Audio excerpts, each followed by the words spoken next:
/your say. All to come after your very latest news headlines.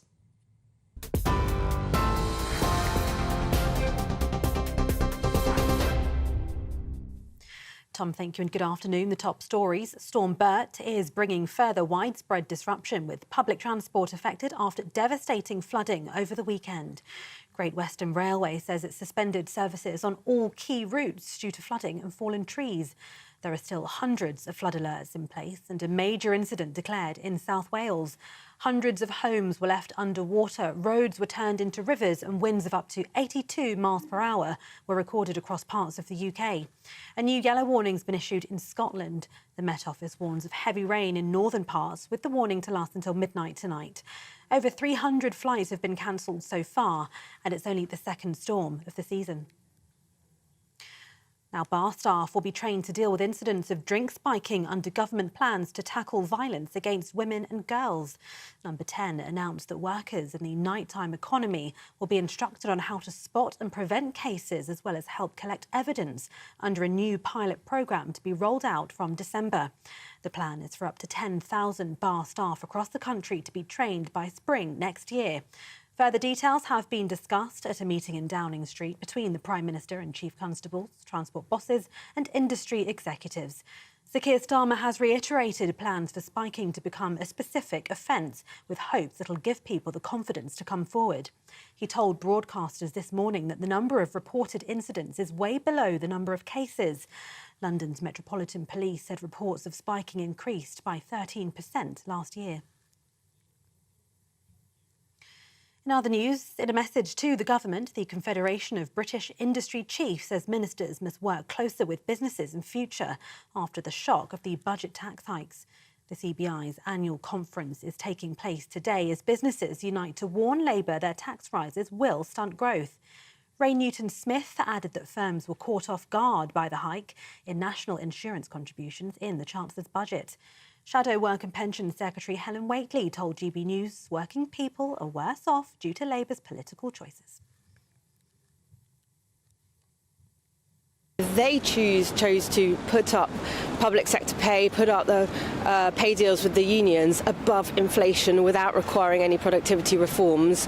That was a choice they made. They're choosing to throw money into a British energy company. They're choosing to do those things to spend money, and that's why they have put up taxes. So they shouldn't blame us for the political choices that they are making. They talked about growth in the run-up to the election, but actually they're doing the opposite. And I say I'm talking to businesses who are absolutely distraught.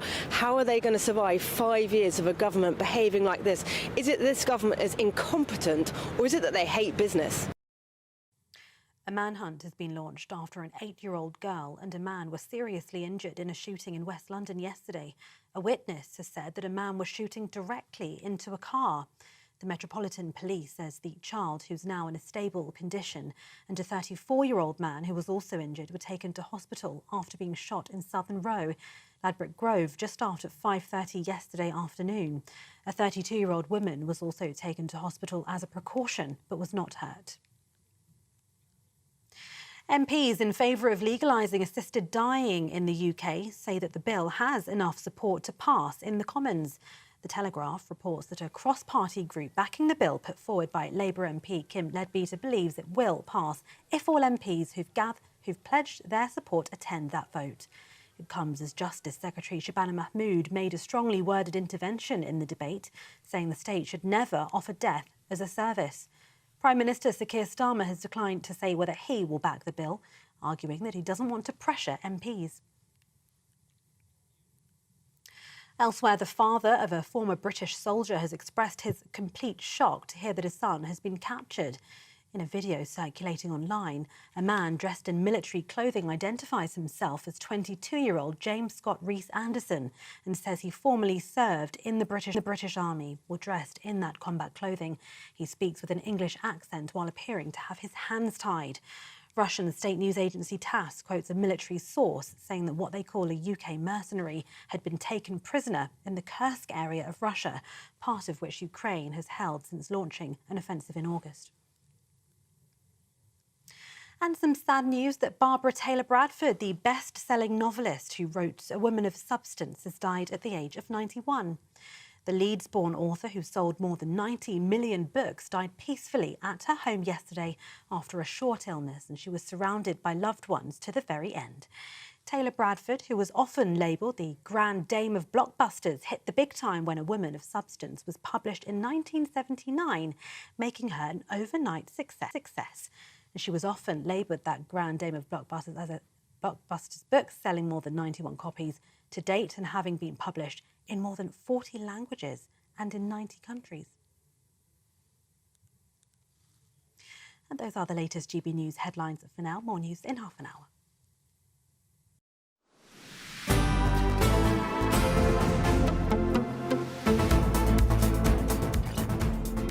Good afternoon, Britain. It's 8 minutes past midday. Now, Storm Bert, which isn't the best name for a storm, really. I've always thought that storms should be have sort of more too kind. Gargantuan, titanic, impressive names. But Bert, well, anyway, Bert has ravaged this country with at least 5 deaths suspected to have been caused by all of that chaos. And with over 250 flood alerts still in place and a major incident declared in South Wales, it doesn't seem to be ending just yet. Over 300 flights have been cancelled so far, and it's only the second storm of the season. Well, we're now joined by 2 GB News reporters, Adam Cherry, who is live from Pontypridd in South Wales, and Tony Maguire, who joins us from Ayrshire. Tony, it's looking pretty breezy where you are, struggling to keep your coat together by the look of it. What's the latest up in Scotland and how much more is there to come? Good afternoon. Well, certainly the reason why I'm here at Ardrossan Harbour is because Islanders who live just over the other side of the Firth of Clyde, well, they're now going into a 3rd day of cancellations, and in fact just had word that the ferry that was due to leave here at 6 o'clock has indeed also been cancelled because of these extreme weather conditions. Now, I don't know if you can just see behind me, it's quite far away on this mobile phone. That's another story for another day, certainly. But the seawall, you can see behind me into the port, the water, it has basically come up to it now, and it's constantly crashing over. And in fact, this wall over my other shoulder, well, the water is coming through there fairly regularly as well. Now, this is just day 3 of a series of terrible weather days for Scotland, much like the rest of the UK. Now, Saturday we saw that huge number of people in Central Belt. Well, that was quickly preceded by a very quick thaw, and then that water rate, that groundwater, was just constantly added to by constant rain. Over since then. So, yes, much disruption here for the whole transport and today. Tony Maguire, thank you so much for that report. I know you've been struggling against what I think is some automated software trying to cancel out the noise of the wind there that's cutting in. But Tony, thank you very much indeed for that. Adam Cherry is also with us at Pontypridd, or Pontypridd. Please do get in touch if I've offended you in any way. Adam, what's the scene where you are? Yeah, Pontypridd, I believe. We're on Scion Street, which just 24 hours ago is directly next to the river. And over the weekend, riverbed breaking, the water level up to sort of 5 or 6 inches here on this street. And you'll see behind me, you know, lots of sandbags and debris. Some of it's been cleared out now by the residents here. But over the last 24 hours, they've been bailing out water. I spoke to one resident earlier today who said that he only received those sandbags at about midday yesterday, and of course, by then it was already too late. And you know, Mother Nature causes its damage very, very quickly. No sooner has it arrived than it dissipates again. So it's all gone now. But they're very complimentary of the fire service, who's done a fantastic job helping them pump the water out. But they're a little bit more critical of National Resources Wales, who, in their view, didn't warn them soon enough. It's only been 4 years since Storm Dennis inflicted the same amount of damage as last night. So you would think there'd be more of a game plan in place, but it seems for the people here, actually there wasn't enough time to make the preparations necessary. Yes, they have sandbags and they've been able to bail out what they can, but my sense is, in the last couple of hours, there's a real sense of growing frustration from the people here. And Adam, what are the authorities saying? Were they caught unawares? Did the storm happen, the flooding happen much more quickly than they'd planned for, or was this just poor organisation on their part? So I spoke earlier today to a member of the council leadership team, and they said they have lessons to learn, although they also said that they felt that the NRA, sorry, not the NRA, the NRW, get our acronyms correct here, the NRW perhaps were a little bit late to respond, echoing what we heard speaking to residents earlier. So in the fullness of time, perhaps there will be questions to be asked about that. As I said, it's only been 4 years since the last time this happened. And there's also criticism of the council because if you just pan over here, Ollie, so you'll see the river's right here. And look at this fencing, right? This is not adequate to resist a huge tide of water. There was an argument earlier that it really needs to be reinforced to a level more like this concrete here rather than just this fencing. Without a better infrastructure in place here, this is going to happen again and again and again. And you see just how fast that current moves. So if there's more storms to come in the immediate future, these guys are in a lot of trouble. There's also the question of insurance. I just spoke to a chap here who said that he's going to have to replace all his flooring. And the question is, are insurance companies going to pay up? You know, there's always small print, there's always a clause that says that they don't need to pay as much as they need to cover the damage. And if there's more to come, these people are going to be in a lot of trouble just before Christmas. Oh, really terrible, terrible timing for all of this. But I suppose every single year we see some form or other of this sort of large water flow. It sort of gets to the point of thinking, when can we start to manage this properly as a country? And it is astonishing how quickly it can go from heavy rainfall to suddenly a river bursting its banks. And I remember seeing this in South Yorkshire a few years ago. And there are often a lot of contributing factors, like has the river been dredged?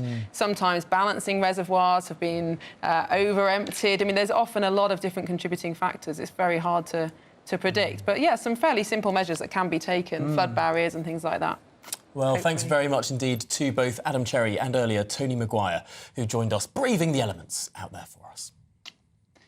Well, Sir Keir Starmer has today been hosting a summit in Downing Street with police chiefs, transport bosses and industry leaders as he looks to coordinate action and crack down on violence against women and girls. Amongst the planned measures is making spiking a specific criminal offence, the spiking of drinks, that is, with the Prime Minister hoping it will ensure perpetrators face the full force of the law and that victims have the confidence to report offences. Well, let's get more on this now with GB News political correspondent Catherine Forster. Catherine, has this been on the media grid for some time? Is this an announcement that the Prime Minister has been waiting to make, or is this a spur-of-the-moment policy? Well, we've heard about spiking before, haven't we? We know that it's already illegal, but the Prime Minister has said that this is a personal mission. They have said that they will halve levels of violence against women and girls over the next 10 years. This is just one small part of it. So the focus on spiking today, they've got a pilot scheme starting next month. They're hoping to roll that out from March, and they are training something like 10,000 hospitality workers to be trained to sort of spot the signs that somebody might be being drugged, and to intervene and to help where necessary. He's also been talking, as well as hospitality bosses and the police, with transport bosses about relaunching the British Transport Police's 61016 harassment line, where if you're being harassed on public transport, you can get in touch. Jess Phillips, the safeguarding minister, has been saying today that members of the public, if they see something they think is not quite right, should feel that they can intervene and go up to a woman and say, you know, are you okay? Is everything okay? But I have to say, despite the government, you know, making such a focus on this, police resources are very, very stretched, aren't they? And the resources of the criminal justice system also very stretched. And the figures for violence against women and girls at the moment are going in the wrong direction. To give you an example, recorded crimes, violence against women and girls up 37% between 2018 and 2023. And also going to something a bit broader, but domestic abuse. According to the ONS and the CPS, there was 863,000 recorded offences, domestic abuse last year. Only 51,000 of those resulted in completed prosecutions, and only 39,000 resulted in conviction. So it's one thing to talk about tackling violence against women and girls, but actually dealing with it and getting action and prosecutions, that's very different indeed. Yes, Catherine, it is interesting to see the emphasis, particularly on spiking. The Prime Minister made a statement this morning that seems perhaps a little bit ill-advised, saying, wait, let me get his precise words here. He says, spiking will be made a criminal offence. I mean, just reading that there, it makes me think that actually this is some pretty terrible communications. Will people perhaps be under the misapprehension that spiking is not already a criminal offence when the government website lists 7 different ways in which there are laws against spiking right now? Is there a risk here, Catherine, that people who might be minded to spike people's drinks will think, oh, hang on, it's not illegal, I'll go and do it now? Well, it already is illegal, but it sort of falls between lots of different stools, as you've been outlining. To be honest, I'm not convinced that somebody who thinks it's OK to spike a woman or a man's drink, for that matter, or drug them in some other way is particularly bothered whether it's legal or illegal. It's clearly very wrong. And the Prime Minister has said that the number of reported incidents is way below the number of cases, and has also pointed out, for people that think that maybe this isn't a very big deal, he said that perpetrators might go on to commit sexual offences. And of course, we know that very often that is what happens. Women being raped, they may or may not even remember afterwards because they have been drugged and incapacitated. Catherine, I think what many campaigners find frustrating is that successive governments say they want to crack down on violence against women and girls, and the last government brought in some new offences. But it doesn't seem that governments are taking seriously the cause of this increase in sexual violence. There's some very obvious causes, for example, the proliferation of extremely violent online pornography, which even the government's own research links to an increase in tendency to be violence against women and girls. Is there any sense that the government is looking at these causes of sexual offences rather than just different ways to tackle it after it's happened? I think that's a really excellent point, Miriam. Of course, porn used to be something that you could access in a shop, buy a magazine from the top shelf, whereas now it's just at the click of a button. And, you know, we know that the more people consume it, the more extreme they are likely to find their sort of taste for it. And it is very damaging. Governments, we know, have not cracked down as hard as many would like on what is on the internet. Of course, there's concerns about freedom of expression, and that particularly around what children see and how very, very damaging that is in terms of children getting access to porn, and as well as very harmful content around self-harm. But I think it is worth saying that, you know, too often, partly it's a matter of resources, isn't it? But partly it's that these things have not been taken sufficiently seriously. So we saw with Wayne Couzens, the police officer who, of course, went on to murder Sarah Everard, there'd been incidents of him flashing that had not been investigated, that if they had been, these smaller crimes often lead on to something much worse. So I think it's lack of resources and often that it's simply these things not taken sufficiently seriously, and that people, victims of these, think that there's no point reporting them because they won't be listened to, it won't be acted on, that nothing will change. OK, well, Catherine Forster, thank you very much for joining us there live from Westminster. Although I do have to say, on the issue of online pornography, it's so difficult for politicians to talk about. Yeah. No one wants to embarrass themselves on the green benches. No one wants to be known as the porn MP. Yeah. And so there's the big risk that knee-jerk legislation tries to ban restriction or tries to restrict things outright. People can't access it on the surface internet, and people are driven to encrypted messaging applications or the dark I mean, web that is true. or other places, and it all gets worse. I mean, that is true. It's certainly hard for politicians, particularly male politicians, to talk about it.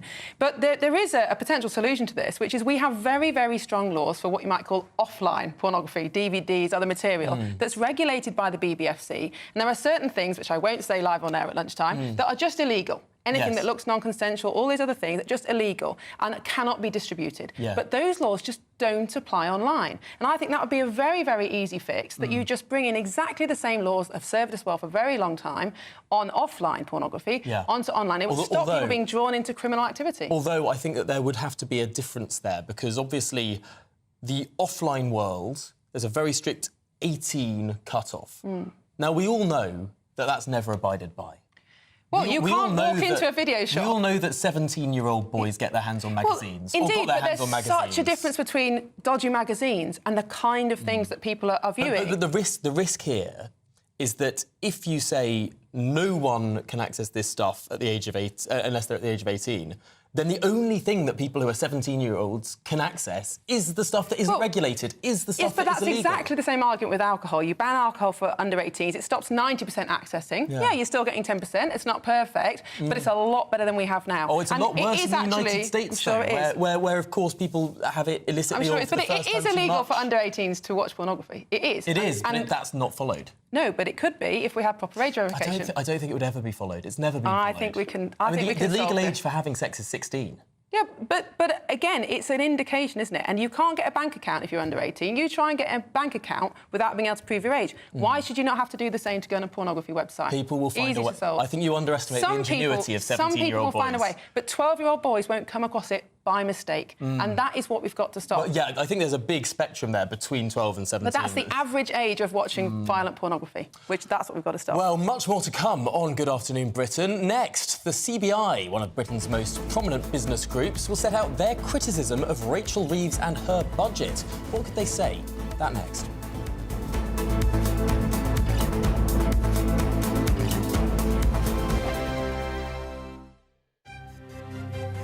GB News Breakfast, every day from 6 a.m. Following the summer riots and the resurgence of far-right ideologies, the former Education Secretary told peers that reinforcing shared values is now more crucial than ever. So we're asking this morning, should we teach British values or would it be a step backward? Or how do you even start? To debate this now, we're joined by the Campaign for Real Education chairman, Chris McGovern, and political commentator Matthew Stadlen. Well, I think these days, particularly in schools, it's quite fashionable to look at the negative sides of Britain's identity, particularly British history. Personally, I think I'm very proud of being British, and I think we need to be proud of our country like most other countries around the world are. As Chris says, Matthew, lots of other countries do it. Heck, you only have to look at the United States, don't you, to see how sort of patriotic they are. Is there anything wrong in trying to instil a bit of that amongst our youth? I'm just worried it sounds a little bit communist, Stephen, being told what it is to be British. I've got my own personal but very vague views of what British values might be: inclusivity, patience, being able to queue, decency, respect for democracy and the rule of law. But I mean, very many people will have different sets of values. Some people are racist. So are British values racist? You talked about the far right. I think we all know what the far right is. It's sort of violent, xenophobic racism. But if you have, say, I don't know, 3-4 million people in this country who might describe themselves as racist or far right, and they're British, or as British as you lot and as I am, does that mean those values get taught in schools? My worry is it's a little bit communist. GB News, the People's Channel.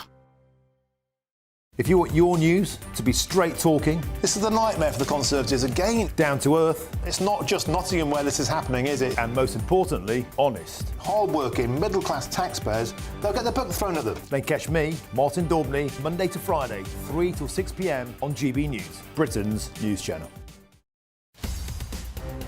In the GB Newsroom, we bring you the news as it happens. With our team of dedicated journalists across the UK. We're ready to keep you up to date with what's happening every half an hour, every single day. Bulletins here on GB News. The People's Channel. Britain's news channel. We're proud to be GB News, the People's Channel. And as you know, we always love to hear your views. Now, there's a new way of getting in touch with us at gbnews.com/yoursay. By commenting, you can be part of a live conversation and join our GB News community. You can even talk to me, Bev Turner, or any of the members of the GB News family.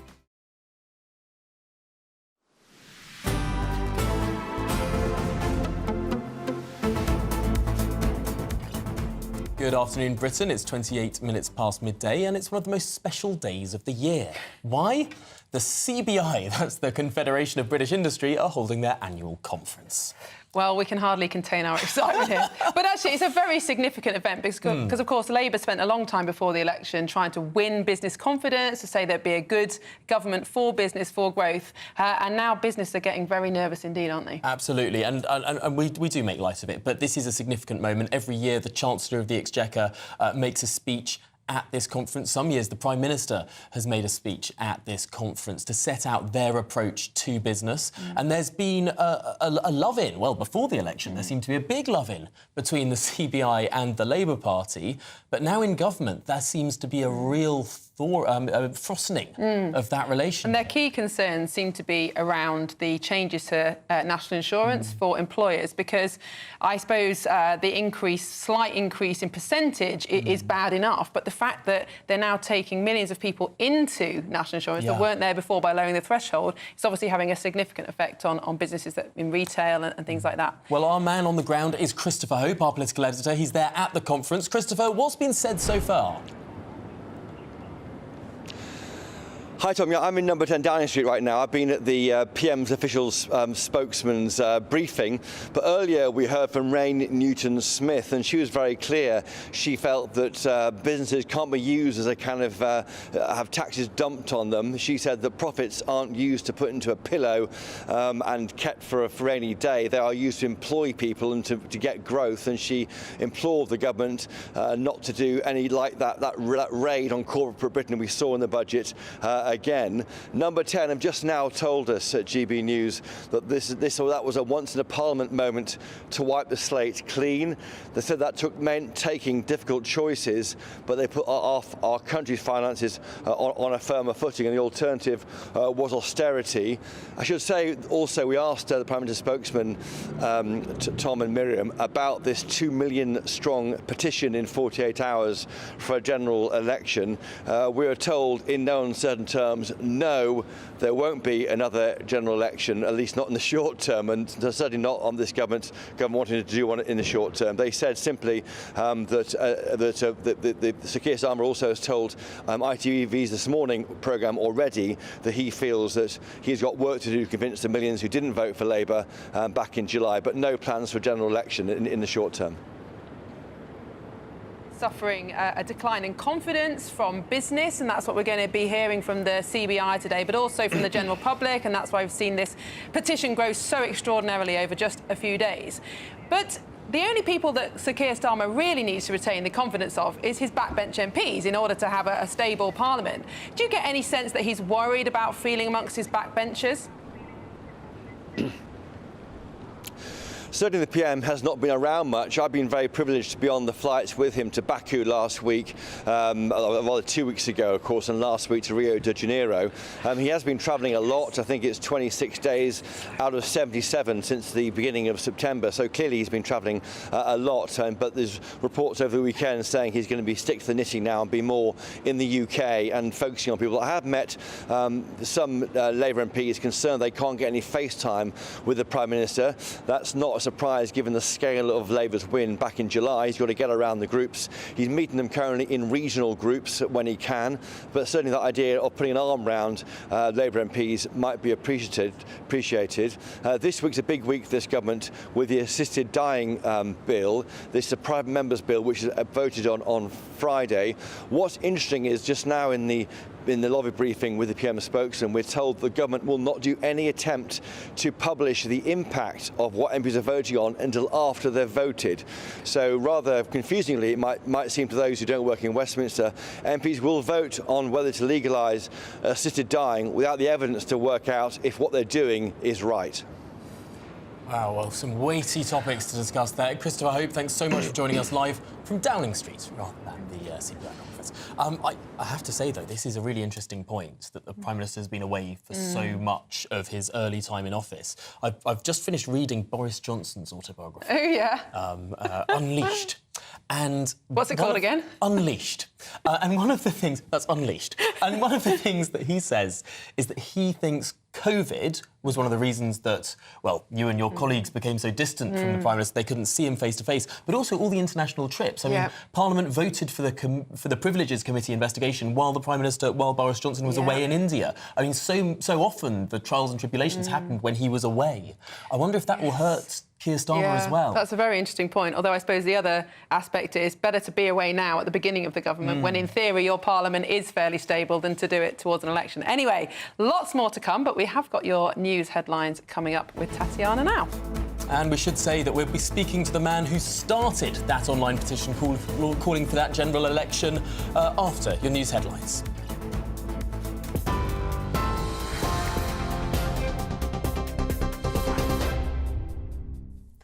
Tom, Miriam, thank you very much. Well, several rail operators have cancelled services today while more than 160 flood warnings remain in place. The storm Bert brings further widespread disruption. Great Western Railway says it suspended services on all key routes due to flooding and fallen trees. Hundreds of homes in South Wales were left underwater, roads were turned into rivers, and winds of up to 82 miles per hour were recorded across parts of the UK. A new yellow warning has been issued in Scotland. The Met Office warns of heavy rain in northern parts, with the warning to last until midnight tonight. Over 300 flights have been cancelled so far, and it's only the second storm of the season. Bar staff will be trained to deal with incidents of drink spiking under government plans to tackle violence against women and girls. Number 10 announced that workers in the nighttime economy will be instructed on how to spot and prevent cases, as well as help collect evidence under a new pilot programme to be rolled out from next month. The plan is for up to 10,000 bar staff across the country to be trained by spring next year. Further details have been discussed at a meeting in Downing Street between the Prime Minister and Chief Constables, transport bosses and industry executives. Sir Keir Starmer has reiterated plans for spiking to become a specific offence, with hopes it'll give people the confidence to come forward. He's told broadcasters today that the number of reported incidents is way below the number of cases. London's Metropolitan Police said reports of spiking increased by 13% last year. And a manhunt has been launched after an 8-year-old girl and a man were seriously injured in a shooting in West London yesterday. A witness has said this afternoon that the man was shooting directly into a car. The Metropolitan Police says the child, who's now in a stable condition, and a 34-year-old man who was also injured were taken to hospital after being shot in Southern Row, Ladbroke Grove, just after 5:30 yesterday afternoon. A 32-year-old woman was also taken to hospital as a precaution but was not hurt. Those are the latest GB News headlines for now. I'm Tatiana Sanchez. More news from me in half an hour. For the very latest GB News direct to your smartphone, sign up to News Alerts by scanning the QR code or go to gbnews.com/alerts.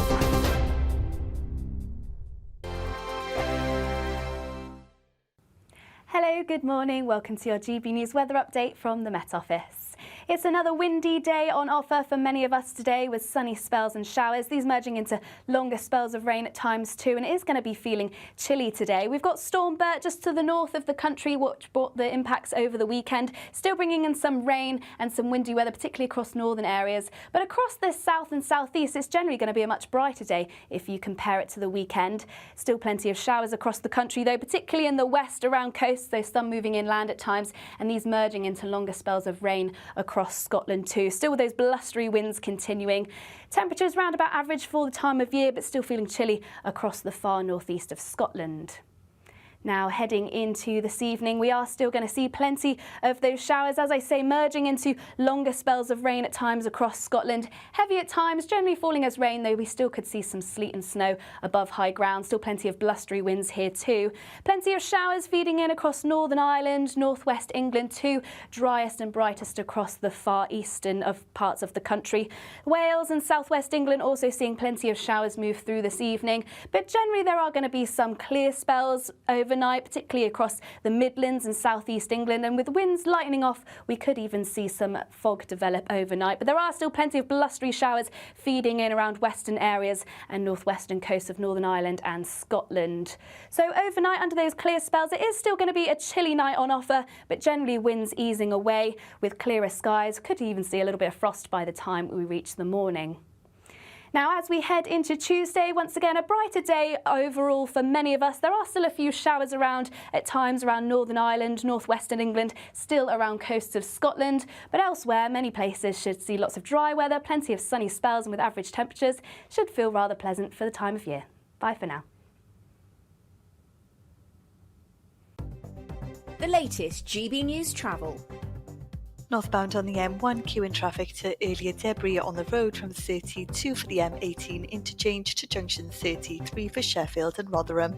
Southbound on the M1, all traffic is being temporarily held to an accident from Flitwick at 12 through to 11A for Dunstable and Luton North. All clear though on the southbound side of the M1 following an earlier broken down vehicle before Milton Keynes. Clockwise on the M25, there are long delays. 2 lanes are closed to an accident from junction 5 for Sevenoaks to Godson at 6. Delays are 3 miles back along the M26. Southbound on the M3, it's slow to earlier emergency repairs from junction 14 for the M27 interchange, and slow for the southbound side of the M3 elsewhere on the exit slip road to junction 4. That's to a broken down vehicle. That's your latest travel news. You can stay up to date throughout the day by visiting our website, gbnews.com.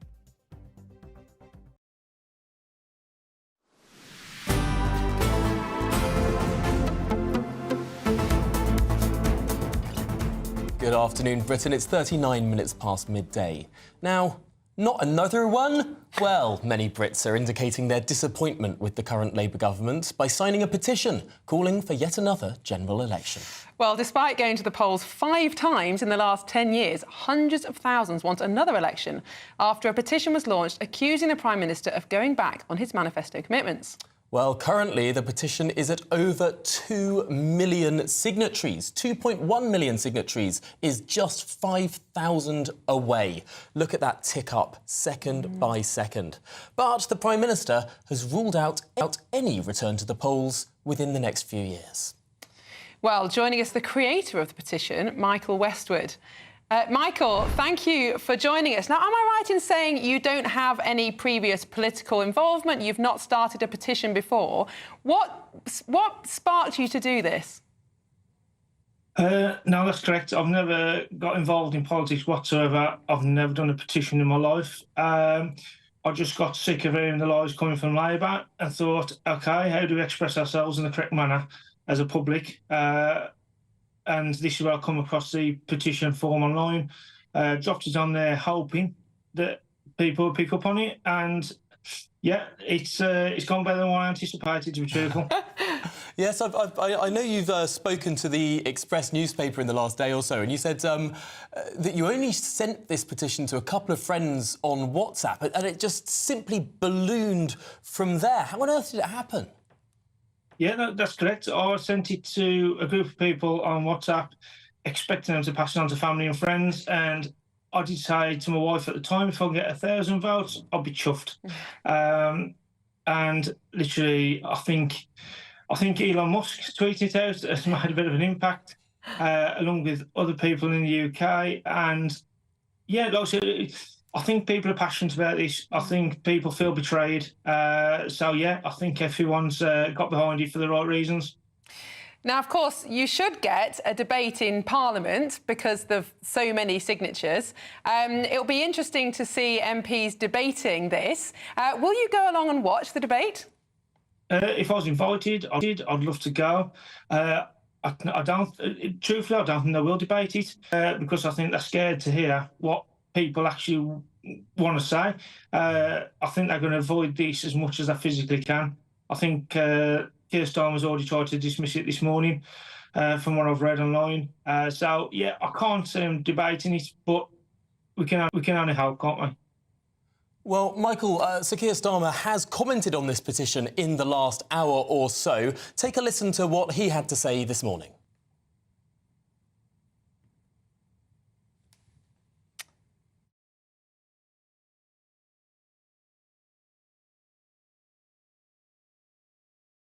I remind myself that very many people didn't vote Labour at the last election. I'm not surprised that many of them want a rerun. That isn't how our system works. There will be plenty of people who didn't want us in the first place. So, look, what I focus on is the decisions that I have to make. Sounding fairly dismissive there. What do you make of what the Prime Minister had to say? As expected, dismissive. I find that quite funny how he's just mentioned there that's not how our system works. I didn't believe that politicians would lie to get into government and into power. I didn't think that's how our system worked either, but clearly I'm wrong if that is the case.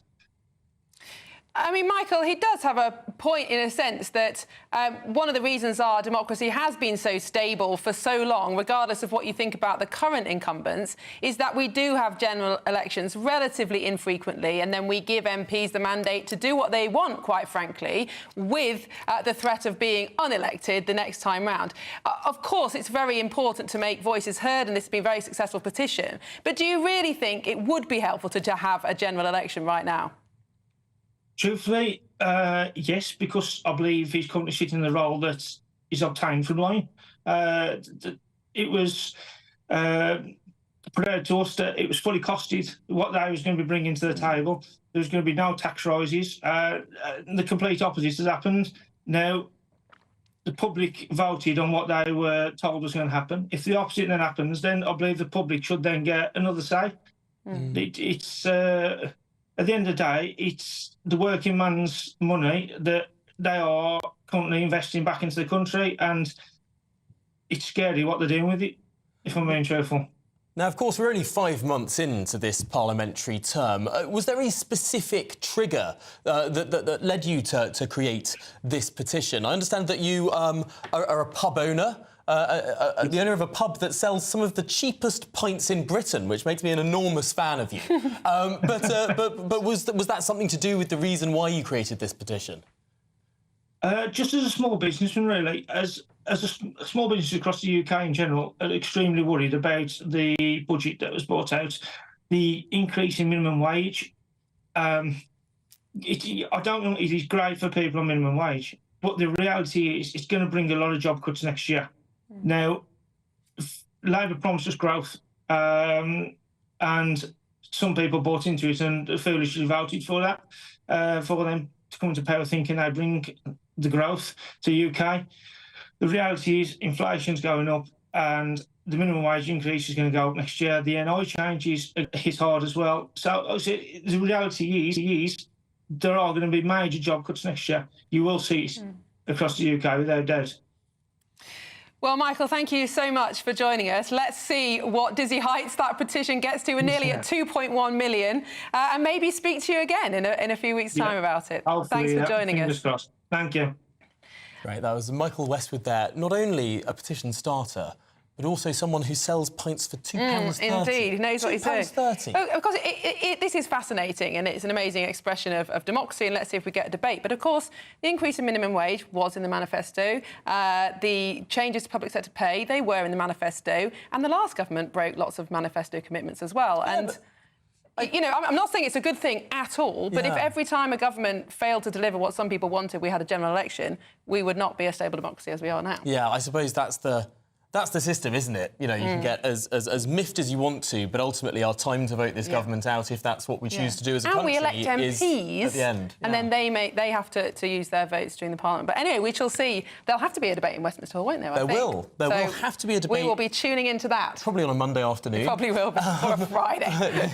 But also there are the local elections in May, so that could be the real first opportunity to see. But of course, alongside that poll, that petition, we are running our poll of the day.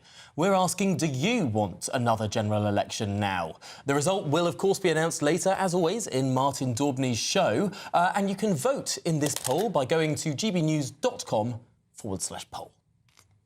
Well, next for you on Good Afternoon Britain, in her upcoming book, the former German Chancellor Angela Merkel reflects on Brexit failures and hopes for EU-UK harmony. This is Good Afternoon Britain on GB News.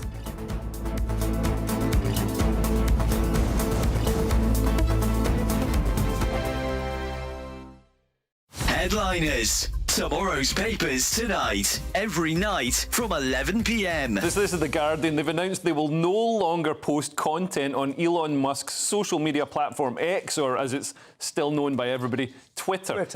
So they made an announcement to readers. I don't know why they have to announce it. It's like they'd announced they're leaving a party. And why? Oh, I'm leaving the party because there's pineapple in the potato salad and the sangria is warm. I don't know, like, just go. But they said they consider the benefits of being on the platform were now outweighed by the negatives, citing the often disturbing content and misinformation found on it. But there's going to be a bit less now because The Guardian's not going to be on it. Some of the far-right conspiracy theories that they talk about are now just like 50% of the time they come true. Look at Joe Biden's cognitive decline. That was a far-right conspiracy theory, and then it came true. They linked to a Zoe Williams article. It was a hyperlink from that exact phrase, far-right conspiracy theories, which she'd written a whole article about how dangerous X was now, what a slimy pit of disinformation.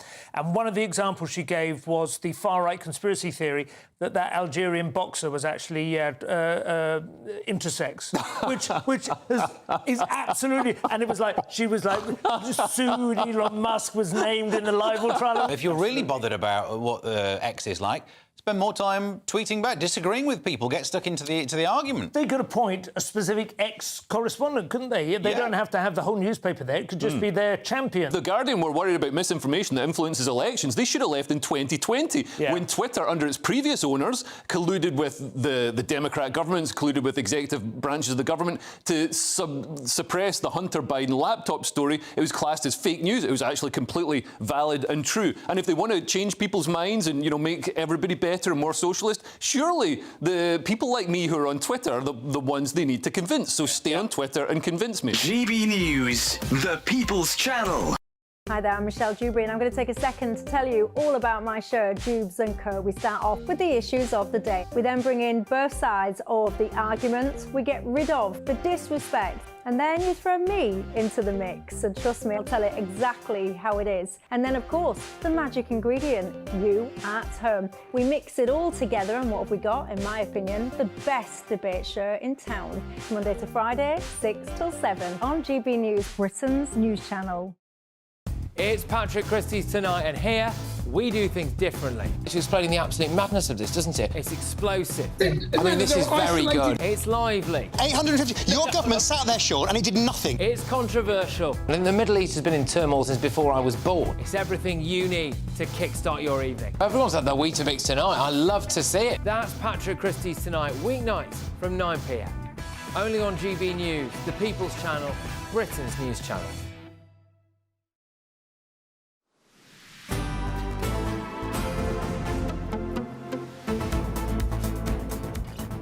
Good afternoon, Britain. It's just gone 10 to 1, and Angela Merkel has a new book out. She's trying to salvage her legacy, but let's soon find out if she is going to be successful in that task. Delighted to be joined by the international journalist Hadley Gamble. Hadley, thanks so much for joining us this afternoon. Why has Angela Merkel brought this book out now? It's an excellent question, and frankly, one that a lot of us are asking, and no doubt those in Germany are asking as well. I mean, I'm actually not sure I'm going to be able to stomach reading this book, because when you think about it, a leader's sole responsibility is the safety, security, and prosperity of their country. And this is a leader who essentially sold that safety, security, and prosperity to Vladimir Putin. And I say this simply, if you just look at the basics of it, just look at the numbers. This is a German economy that at this point is barely larger than it was at the start of the pandemic. They're moving into a second recession in 2 years. And this is the prospect at this point of having 5 to 10 years of secular stagnation. So this is a country, unfortunately, like many in Europe, that is going to be unable to afford the defense of Europe and the defense of Ukraine. And I think that's part of the conversation that you and I had just a few days ago about whether or not we sold the Ukraine Ukrainians a ruble of goods when we told them that we could, take care of them and throughout this fight. Of course, one of the really sad facts of the German economy over the last few years is that it's gone from being a manufacturing powerhouse of Europe to severe decline in those sectors, probably as a result of high energy prices. Will she try to defend that in terms of the green policies? Does she still think that they were successful, or is there a sense of regret? Well, what's incredible, at least in these pre-interviews, is that not only doesn't there seem to be any sense of regret whatsoever, it seems to be barely an acknowledgement of many of the criticism that's been leveled against her. You mentioned the fact that they haven't been able to fund their industrial sector. I mean, at the end of the day, this is all about energy. And back when I interviewed Vladimir Putin in October of 2021, that was at a time when European gas prices were already up 400%. So essentially, Vladimir Putin declared war on Europe's economies, and it declared war in energy prices, right? So this is something that we've seen throughout the last several years, and as a direct result of her policies, plus the phasing out of nuclear, which you ask anyone today and they say there's no way that this economy can right itself without bringing nuclear back. No, it's completely crazy. Of course, you've also interviewed Olaf Scholz, who's likely to lose the election in Germany in the new year. How many of his problems do you think were actually instigated by Angela Merkel? Many of them. This is a man who was her finance minister. So they were in tandem, at least on many of these policy choices. And going forward, the question, of course, will be whether or not there's anything that can save him. Because essentially what you've seen over the last couple of years since the invasion of Ukraine is a German economy that's been run virtually into the ground. And in my interviews with him, I've done two of them, one of them back in February. I mean, essentially, I said, how do you defend your record when you've created, once again, a sick man of Europe, and you've done it to your own country? What was once, the engine of European growth, and he tried to deny that there were even economic problems in the country. So these are two leaders, I have to say, that seem to be, frankly, perhaps living in another bubble, but not ours. But thank you so much. We look forward to reading the book. Well, we'll be back soon, but first of all, we're going to the weather.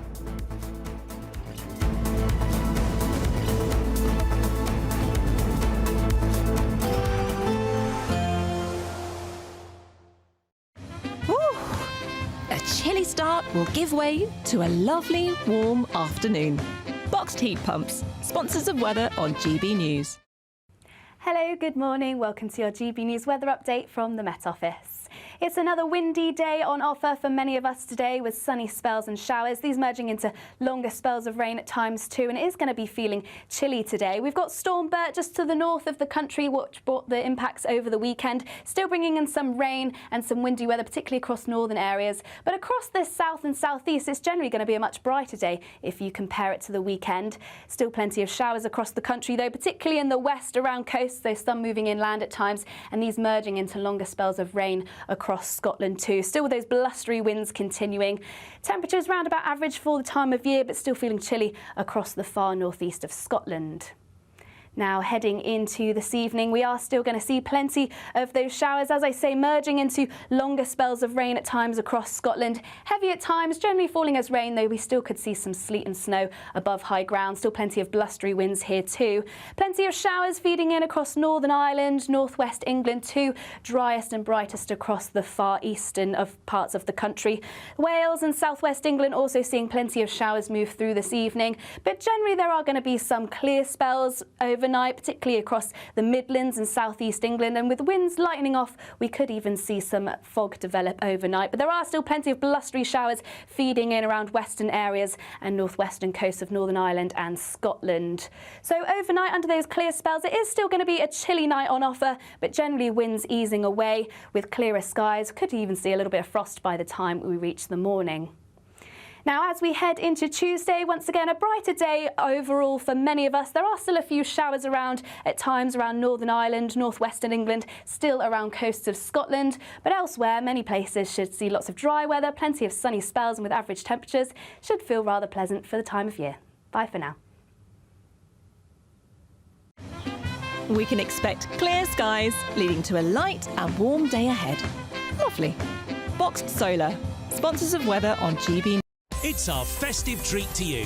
Your chance to win an incredible £50,000 in tax-free cash. Our biggest ever Great British giveaway. What would you spend £50,000 on in the coming year? Spectacular holidays, a brand new car, home improvements, or maybe you'd just like to save it for a special occasion. For your chance to win £50,000 cash, text cash to 63232. One entry costs £2 plus one standard network rate message, or text bonus to 63232. 5 entries cost £5 plus one standard network rate message. Go to gbnews.com/win. Entries start from just £2. You can call 0903 681 3232. Calls cost £2 plus your network access charge. Or post your name and number to GB10 PO Box 8690 Derby DE1 9TT. UK only. Entrance must be 18 or over. Lines close at 6 p.m. on the 31st of January. Please check the closing time if listening or watching on demand. Good luck. This is GB News, Britain's news channel. This week is Chocolate Week, the ultimate celebration of everything rich, sweet and indulgent. Yes, and we now have the best person in the studio with us to satisfy all of your chocolate cravings. We're joined now by master chocolatier Ollie the Choc. Ollie, hello. Really Hey, Ollie. To see you this Thank you for having me. And you brought some of your chocolate in with you. I did. I brought some tasting samples. You're very welcome to help yourself. So what have you got here? Tell us. So this is my signature chocolate. I call it the Holy Grail. It's got sea salt flakes, crushed Oreo, caramel fudge pieces, very Moorish. I love a caramel and salt combo, just, you know. I feel like you see it everywhere now. Look. You won't be disappointed. Look, I want everyone to see a close-up of this one. Can we get a shot on this one? So this is Oreo, there we are, caramel and salt. Do you want to try some? You go first. Help yourselves. And then this bar of chocolate is a little bit of a wild card. That's a mystery flavour, so... OK, I love a mystery. I'm not going to tell you what that is. Hold on this one. This one's amazing. Are you? Oreo, caramel. That's my biggest seller. I'll keep my palate clean for this. So this is a mystery flavour. You've got to guess what that is. Is that a nut in there, I see? Right, here we go. Ready? I'm not saying anything. Talk us through. Very crunchy. For me, I'm all about textures in chocolate. Me too. It has got a good crunch to it, hasn't it? It's not the kind of flavour that you would expect. Oh, I can't get it. Is it sweet? Is it salty? Wait, no, it's salty, yeah. It's salty. Hang on, bit more. OK. Bit more. I mean, just keep going. Is it crisps? Wait, It is crispy, it's crunchy. Could it be crisps? I think it could be crisps. Yeah, it's crisps. So what flavour? Salt and vinegar. Cheese and onion. Yes, nailed it. You know. Oh, you're much better than me. Love that. Do you know what? I think I've got a bit of a cold, so my taste buds are Oh, you're going to blame that, are you? That's my excuse. That's delicious. GB News, the People's Channel.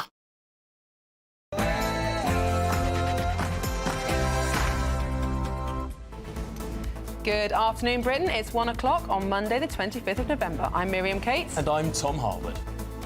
Now, Storm Bert is leaving a trail of destruction with hundreds of weather warnings still in place. At least 5 deaths have been reported since the storm hit, and a major incident has been declared in South Wales. Meanwhile, the Prime Minister has ruled out calling another general election.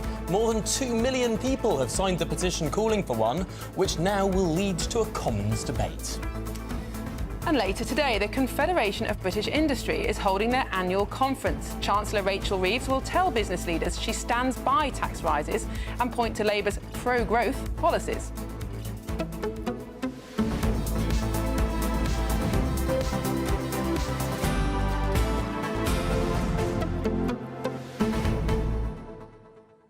It's interesting. Sorry. You go, Tom.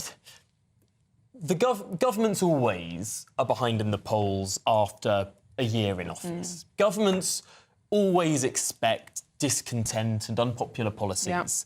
But I don't think there has been a government in recent memory to have fallen freshly after a general election. I mean, we're only 5 months after the general election. This far behind in the polls. The Conservative Party in some polls is now ahead of the Labour Party, which is extraordinary given the scale of defeat that party suffered. Yes, although there's some polls are putting them neck and neck, or even Labour a point ahead. So Labour are unpopular from a historic perspective, but they're still 1 point, let's say, above Conservatives. The really interesting factor here is reform. And Labour got such a small vote at the general election and yet got a massive majority because the right-wing vote, if you like, was split between Conservatives and reform. And the fact is, if you had another general election today, even though Labour are doing badly, they'd probably win again because that vote is still split. This is the thing, this is the remarkable thing, and it was also a factor in the Brexit votes. Yes. The efficiency of these votes. Even though it was 52-48, the parliamentary arithmetic of the Brexit votes was so different. Many, many more constituencies were Leave than Remain. Why? Because Remain piled up the Remain votes by big percentages in small areas. In a similar sort of way, this general election, the maths for the Labour Party could even be behind on popular vote share and just be spread out so efficiently across the country that even on a minority of the vote, they could win a large number of seats. Yeah, absolutely. I mean, every party has a ceiling, or at least every kind of political philosophy has a ceiling. And let's say Labour are never going to get more than 40. The Conservatives plus Reform are never going to get more than 45, probably. And the closer to evens that is divided, the harder it will be for either Reform or the Conservatives to win any actual seats, and the more likely Labour to come through the middle. It's going to be a difficult problem for Conservatives and Reform to get their heads around before the next election. But also in this conversation, let's not forget the Greens, who won four seats at the last general election, and the Lib Dems on 72 seats. If there's one thing we know about the Liberal Democrats, they've been slightly, described in a mean way as the Japanese knotwood of electoral well, they're often politics. seen as Once a they've got protest seat, they vote, aren't stay they? there. That's right. Yeah, they really dig in. But what's really interesting is that at the last election, some of the research shows that actually there wasn't much politically between people who went from Conservatives to Lib Dem, Conservative to Reform. They were just hacked off. That's what they had in common. Yeah, and I think one of the things that the Labour Party has inherited, we can all argue about what sort of financial situation they've inherited, they have definitely inherited the discontent in the government. That's very, Who's ever in power seems to have a lot of discontent thrown their way. Well, what do you think? gbnews.com/your say is the way to get in touch. But first, it's your very latest news headlines.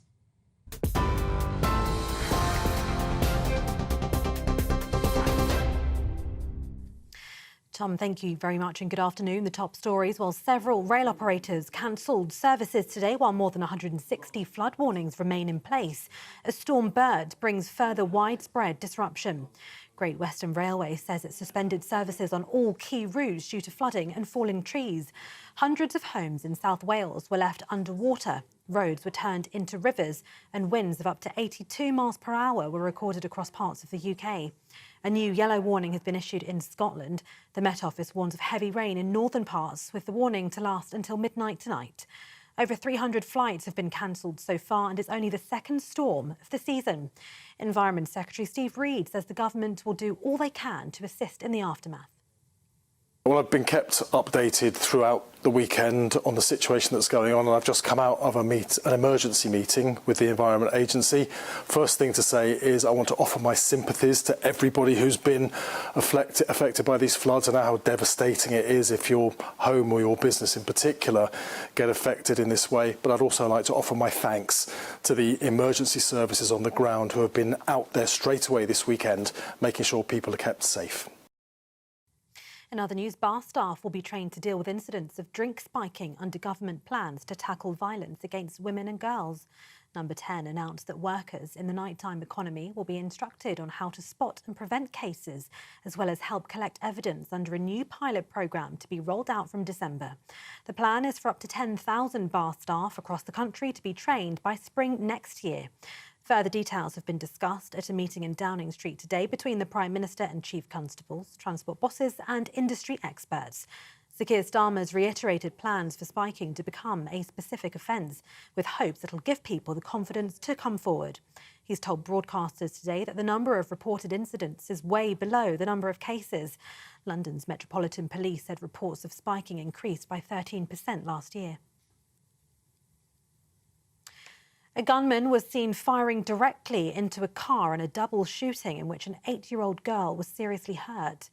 A manhunt's now been launched after the girl and a man were seriously injured in a shooting in West London yesterday. The Metropolitan Police says the child, who's now in a stable condition, and a 34-year-old man who was also injured were taken to hospital after being shot in Southern Row, Ladbroke Grove, just after 5:30 yesterday afternoon. A 32-year-old woman was also taken to hospital as a precaution but was not hurt. The Metropolitan Police are due to give an update shortly. Police say no arrests have been made and investigations are ongoing. Some breaking news. Egyptian authorities rescued 16 people after a tourist boat sank off its Red Sea coast as the search operations have continued for remaining passengers and crew members. That boat, named Sea Story, was reportedly carrying 45 people, including 31 tourists of varying nationalities and 14 crew. More on this as we get it.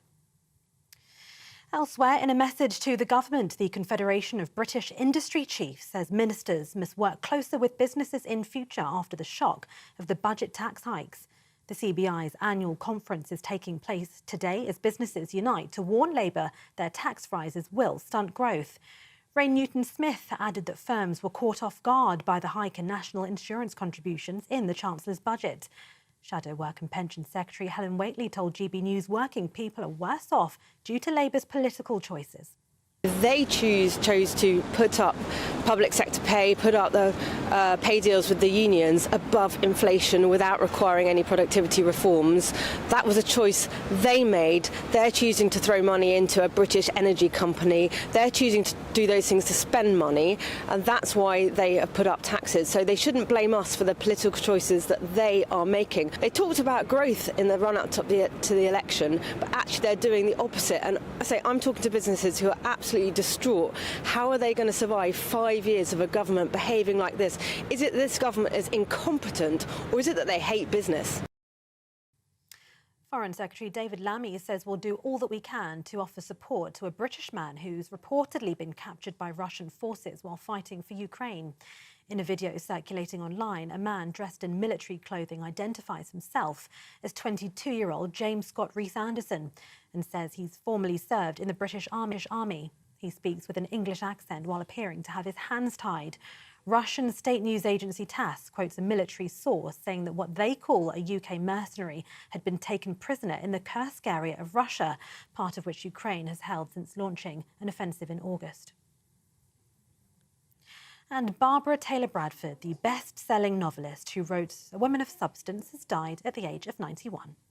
The Leeds-born author, who sold more than 90 million books, died peacefully at her home yesterday after a short illness, and she was surrounded by loved ones to the very end. Taylor Bradford, who was often labelled the Grand Dame of blockbusters, hit the big time when A Woman of Substance was published in 1979, making her an overnight success. And those are the latest GB News headlines for now. I'm Tatiana Sanchez. More from me in half an hour.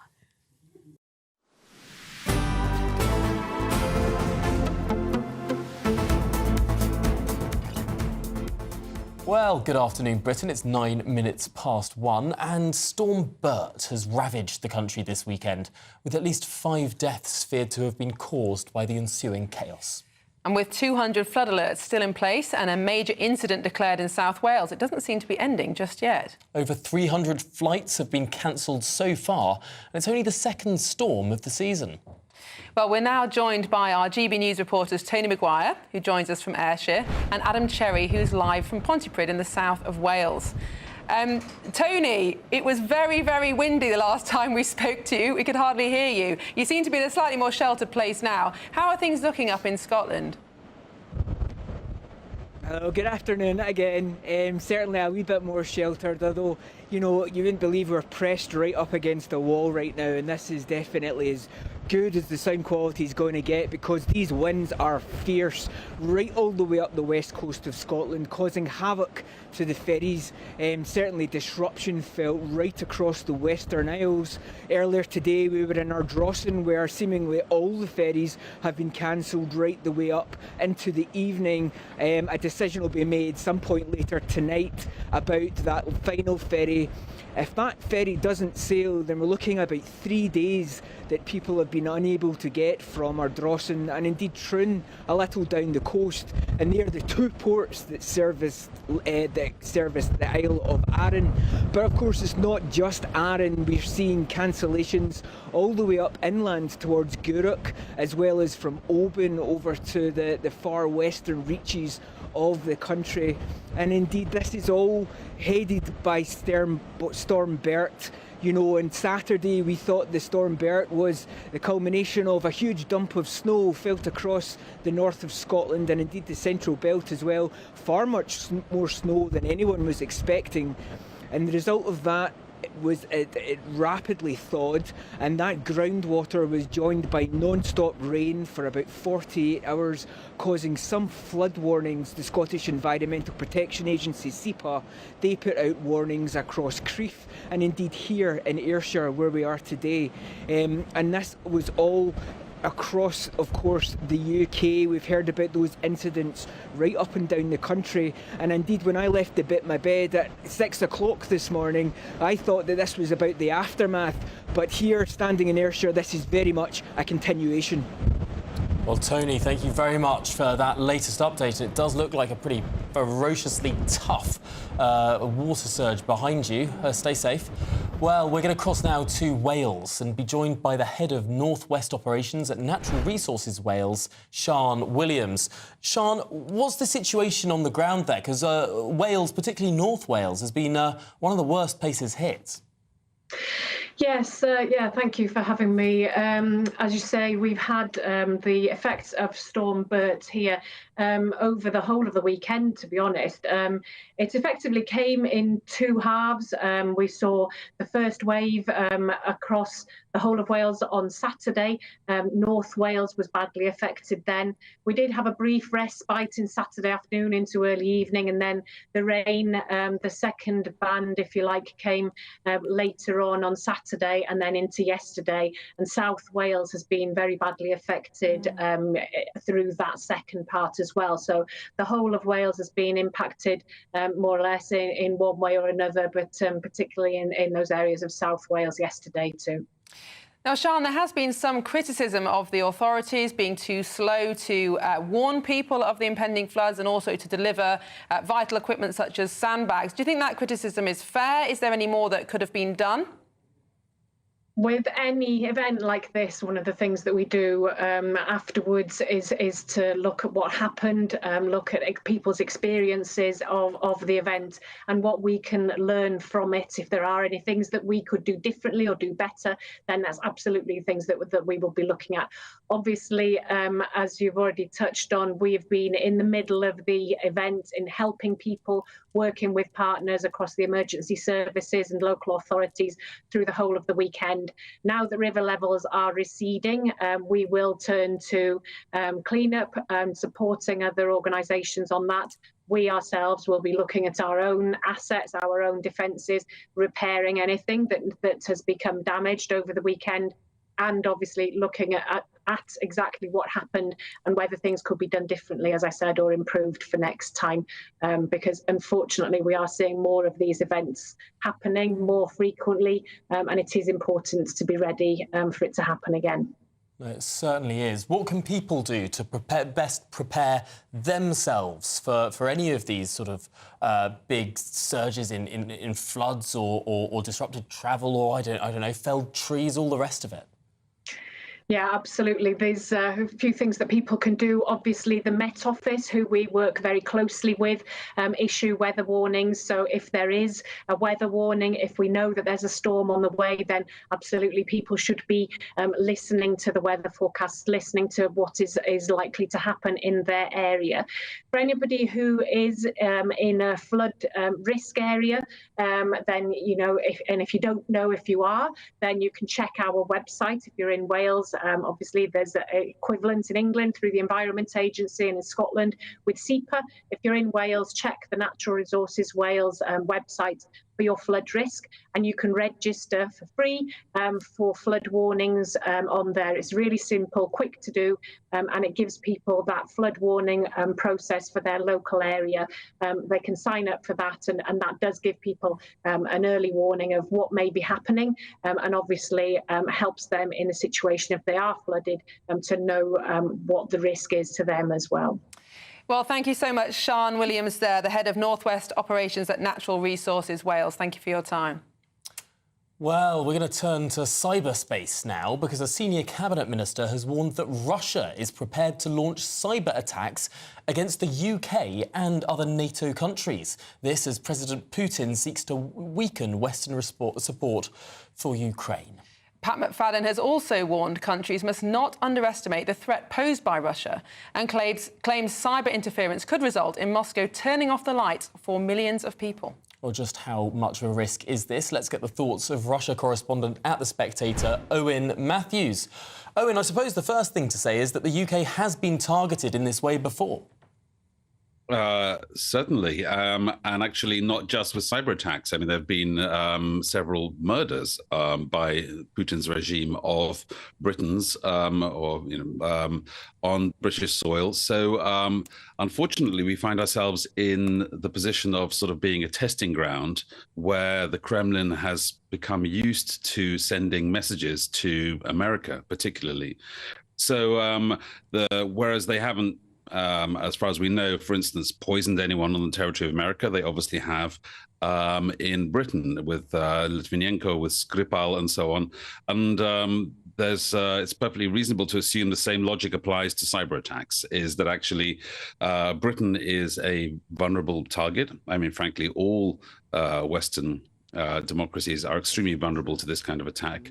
Russia has been doing already very serious cyber attacks on Ukraine. There was an enormous cyber attack in 2020. There was a virus called NotPetya, which actually got out of control. It was originally directed against Ukraine. It went around the world. It almost shut down international shipping.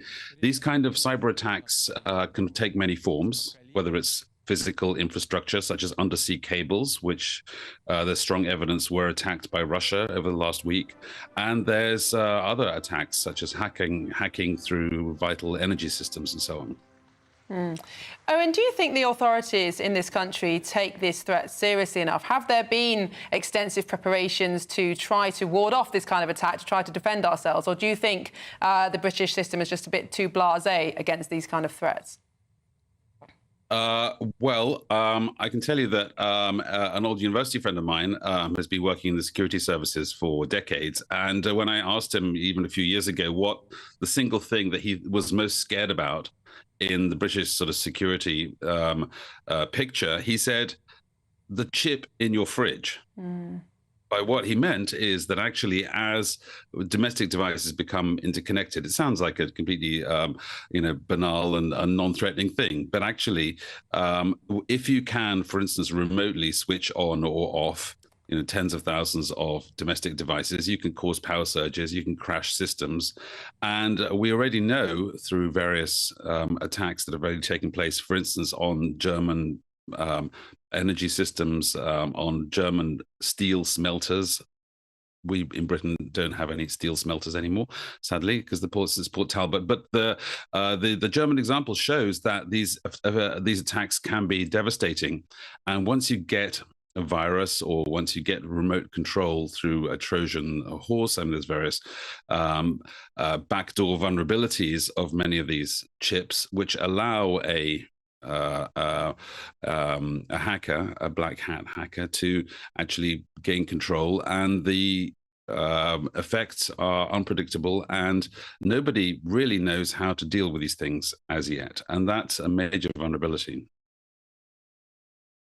On there, Owen Matthews, Russia correspondent at The Spectator. Really appreciate your time this afternoon. Thank you. I mean, it is really concerning, isn't it? And I know that these issues have been raised with things like electric vehicles. In theory, they're all connected to the internet. They could all be turned off remotely by a state actor. Or perhaps it is our cyber fridges, and I'll toast. I don't know why companies sell fridges that are connected to the internet these days. I've never. And apparently, it automatically orders milk and eggs when you're running out or something. But I mean, there are all these videos of people scrolling Twitter on their fridges. It's like, what's it for? But on a serious note, it'd be interesting to think, how would the British state respond to this? You know, military threats. We have fairly understood protocols with what kind of sanctions and diplomatic action would you take, but what practically would the British government do to retaliate, or would it, against a cyber attack against our fridges, for example? And the other thing, of course, is that Russia would always deny it was them. Indeed, it's so hard to sort of pinpoint where these things... I mean, we've had loads of cyber attacks against the NHS in recent years. That's true. Has that been Russia? I mean, it's very, very hard to prove. Yeah, but an interesting point, the more connected we are, the more exposed we are to these threats. Well, coming up next, the CBI, Britain's most prominent business group, has set their criticism of the Chancellor, Rachel Reeves, and her budget. What could they possibly not like? Well, this is Good Afternoon Britain on GB News.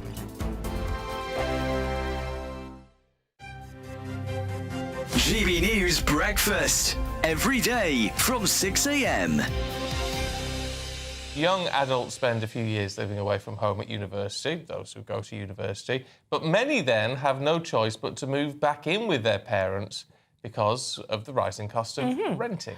But is this an excuse, and are Gen Z or Z just being lazy? No, I mean, what do you make of it, Debbie? Because we do have to have some sympathy, don't we, in that, you know, rents are very high, it's very hard to get a mortgage. There are issues there. I think the push towards young people to go to university as well is not necessarily the right thing for a lot of people. And I think people should start work early. These guys leave their universities with a huge amount of debt, no jobs, or huge rent. You know what I mean? It's just ridiculous. So I think we've got to look at the work ethic and start it younger.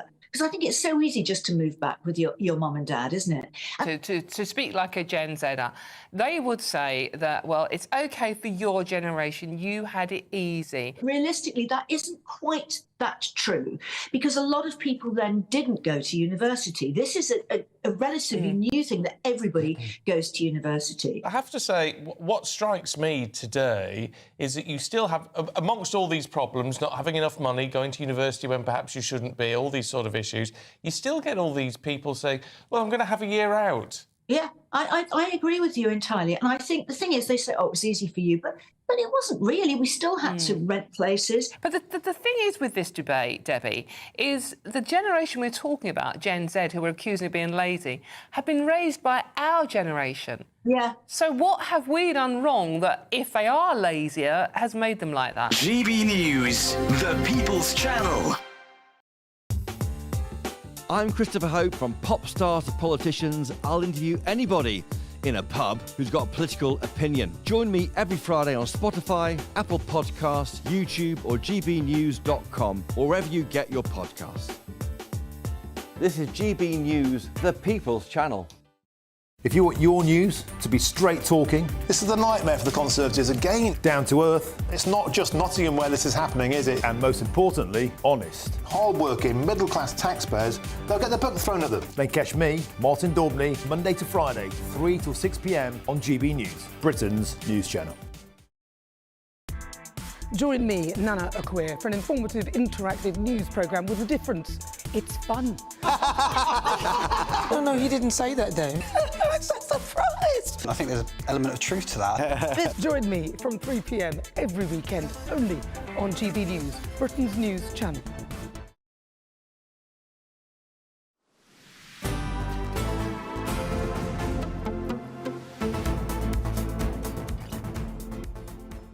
Good afternoon, Britain. It's 24 minutes past 1, and budget tax rises are hitting growth and investment in the UK. That's how CBI boss Rain Newton-Smith is reacting to Chancellor Rachel Reeves' autumn budget. The head of one of Britain's most prominent business groups also says it'll make it harder for UK companies to hire new people. Well, joining us now to dissect this and await the speech of the leader of the Conservative Party, Kenny Badenoch, is the politics editor at HuffPost UK, Kevin Schofield. Kevin, thanks for joining us.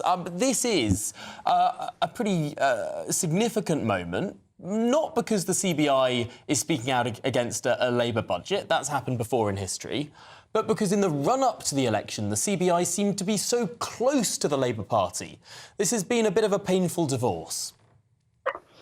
Yeah, it's amazing what £20-odd billion worth of tax hikes can do to a relationship between government and business. And yeah, I mean, I guess the CBI were listening to what Rachel Reeves was saying in the run-up to the election, when she was saying that there would be no need to increase taxes on top of what was already announced in the Labour manifesto, and then roll forward 3 months, and then we had the budget in which she did just that. She increased taxes by £40 billion. So, yeah, perhaps not that surprising that the CBI have parted company with Labour, because they certainly wouldn't have seen the rise in employers' national insurance coming, certainly if they'd been listening to what Rachel Reeves was saying before the 4th of July. Of course, that is their biggest complaint, that employers' national insurance has not just been increased in terms of the percentage that has to be paid, but also the threshold at which companies start having to pay it has decreased so much. And the fear is now that lots of people in low-income jobs will either lose their jobs or not be hired in the first place. So which business groups are most concerned about this tax rise? Well, a lot of small businesses clearly are very concerned, the ones who maybe don't employ that many people, but it's a big part of their bottom line if suddenly the cost of employing people, not just through the increase in national insurance, increase in the minimum wage as well, all that is adding to their wage costs, and they've got to look at how they make the budget balance in their company. So that might well be they decide not to take on extra staff. It might well be they decide not to increase wages at all, or if they do, by lower than they'd previously been anticipating. So yeah, I think mainly small businesses are in the firing line. However, we just saw last week there was a letter organised by the British Retail Consortium, was signed by some of the biggest employers in the country, Tesco, Sainsbury's, Amazon, all saying that they're going to be hit by it as well. It's going to add billions of pounds to the overall amount of tax that they have to pay. And they say that, again, as well, that it will make them think twice about employing more people and giving their employees bigger wage rises. And all this is significant because obviously the government have said that making economic growth higher than previously is their number one mission. Well, if suddenly businesses stop investing in the economy, then that's going to be very difficult indeed. But has the government made a political calculation here that explaining all of that, as you just did very ably, as we've done, well, that took quite a few minutes. Most voters don't have quite a few minutes to sit down and go through the particulars of a budget and what the knock-on effects of that could be. Most voters, understandably, are getting on with their own lives and not taking note of every minutiae in politics. So if they see a headline like Chancellor raises taxes on business, that might not automatically feed through to the idea that actually that's going to hit workers too. Ultimately, the last Conservative Prime Minister to win an election allegedly said F business and went on to win a large majority. Perhaps the sympathies of the public aren't there with the leaders in the CBI. No, I mean, you're right, Tom. I think that is the political calculation that that Labour made, wasn't it? That they said they were going to protect the pay slips of working people so that the money that drops in your bank account every month doesn't go down. However, I think once, give it a little bit of time, once workers realise that their pay rise isn't quite what they thought it would be next year, or they realise that the price that they pay in the shops when they do their weekly shopping is much more than it was previously, then I think that's when they will start to realise it's not going to be an instant hit to their incomes, but I think it's a bit of a slow burn. And that is potentially a bigger problem for the government, because if people don't feel like they're better off, maybe this time next year or in a couple of years' time, then they're going to blame the government, just as they blamed the Conservatives when inflation soared the last time. So, yeah, it's what Labour tried to do is get all the bad news out the way early and hope that in 3 or 4 years' time things are ticking along much better and they'll reap the benefit come the next election. They better hope that that works. But if it doesn't, then they could really be in for quite a rude awakening. Kevin, it's unclear to me why Labour expected this kind of intervention to boost growth. And if this was indeed what they were planning in the run-up to the election, it does place question marks over why did business have confidence in them? Were they just fed up of the Tories, or were they expecting deregulation, cuts in taxes, the kind of investment that Labour haven't yet delivered? What was it that gave business confidence in a Labour government? Well, I think we know that Labour certainly courted business when they were in opposition quite extensively, the so-called prawn cocktail circuit, lots of business breakfasts, lots of business dinners. Rachel Reeves, Jonathan Reynolds, now the business secretary, then the shadow business secretary, went round the boardrooms of big companies for years before the general election, really courting them, reassuring them that a Labour government wouldn't come in and hike taxes. Well, they might think twice if they hear that message in future, right enough. But yeah, I think there was definitely a huge concerted effort made by Labour to cosy up to business. And I think you're right, Miriam. I think that there was definitely a belief that, look, the Tories had failed, that they were definitely on their way out. So business thought, well, we better get in with Labour because they're going to form the next government. However, you know, it's not perhaps turned out as they might have expected. And I think that's why we're seeing such anger at the CBI conference. OK, well, Kevin, I'm going to interrupt you, but you've beautifully set this up. How do the Conservatives react? Kemi Badenoch is taking to the stage. Let's listen in. How do you know whether a politician is actually going to do what it is they say they'll do? You can only look back on their track record. Making promises is easy. But if you really want to know what someone is going to be like, look at what they did when they had the chance. I'm speaking to all of you today, not just as leader of the Conservative Party, but as a former business secretary. Many of you would have heard me talk about how we needed to deregulate. And you would have seen examples of how I tried to lift the burden off businesses, often arguing with other parts of government, or trying to stop them bringing in yet more well-meaning but burdensome regulation. I saw myself in that role as your champion around the cabinet table. And it is because I know that it is not government that creates growth, it is business. Government often needs to get out of the way. But this is a very difficult argument to make. People want the government to fix everything. They want the government to solve everything. And if you ever sound hesitant, then they will make you out to be a cruel, unfeeling person, as I have discovered to my own personal cost. And this is partly how we have got ourselves into a state where debt is at record levels, and we are spending more on debt servicing than we are on health, or on education, or on defense. That needs to change. We need growth. Too often, we use the word growth as a throwaway comment without actually thinking about how we can actually create it or what it even is. Many times, when I'm speaking to members of the public, some assume that money comes from government. The concept of productivity is one that a lot of people don't understand. They think all jobs are economically equal, whereas as business, you will know that some jobs are productive and others less so. I believe that we need to rewire our economy into one where the vast majority of jobs are productive and that those that are not change. This is what I'm here to speak to you about today. But first, I want to acknowledge the reason why I'm standing here not as a government minister, but as the leader of the opposition. And it is because we Conservatives got things wrong. And unless we explain where we got things wrong, we will repeat those mistakes. My father was a GP. He always told me that if you get the diagnosis wrong, the treatment won't work.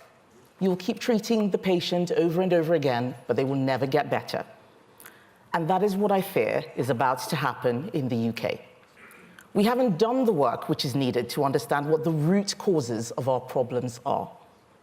And I am worried because the Labour Party are not just repeating many of the mistakes which we made in government, they are doubling down on them and combining them with an unprecedented raid on business.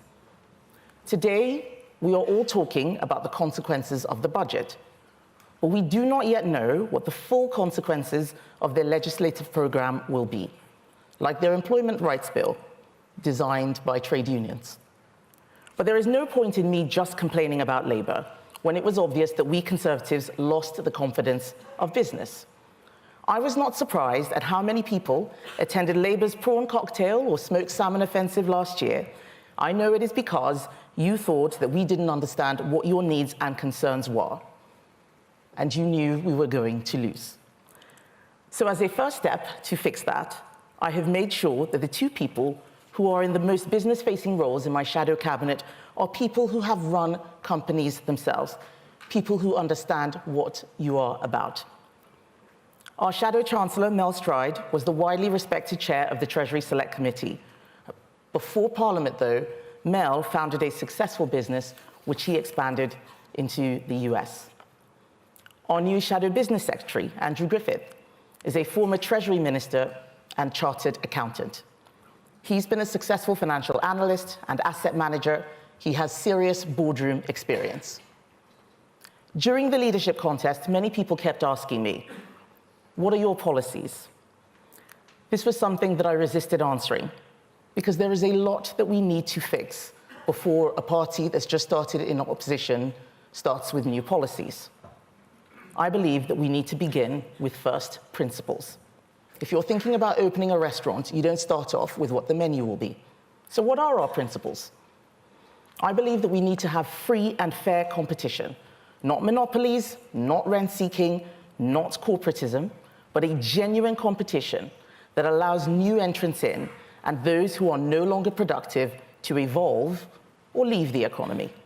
That is what free enterprise is about. We Conservatives must be the party of business, not just big business, not just corporates, but small business too. Every big business started out as a small business, and that is why I'm so concerned that the burden on them is still increasing, with taxes, corporation tax, employers' national insurance, and new regulations. The new government believes that invisible businesses can absorb these costs, but it is everyday people who bear the brunt, either in higher prices or lower wages, sometimes both.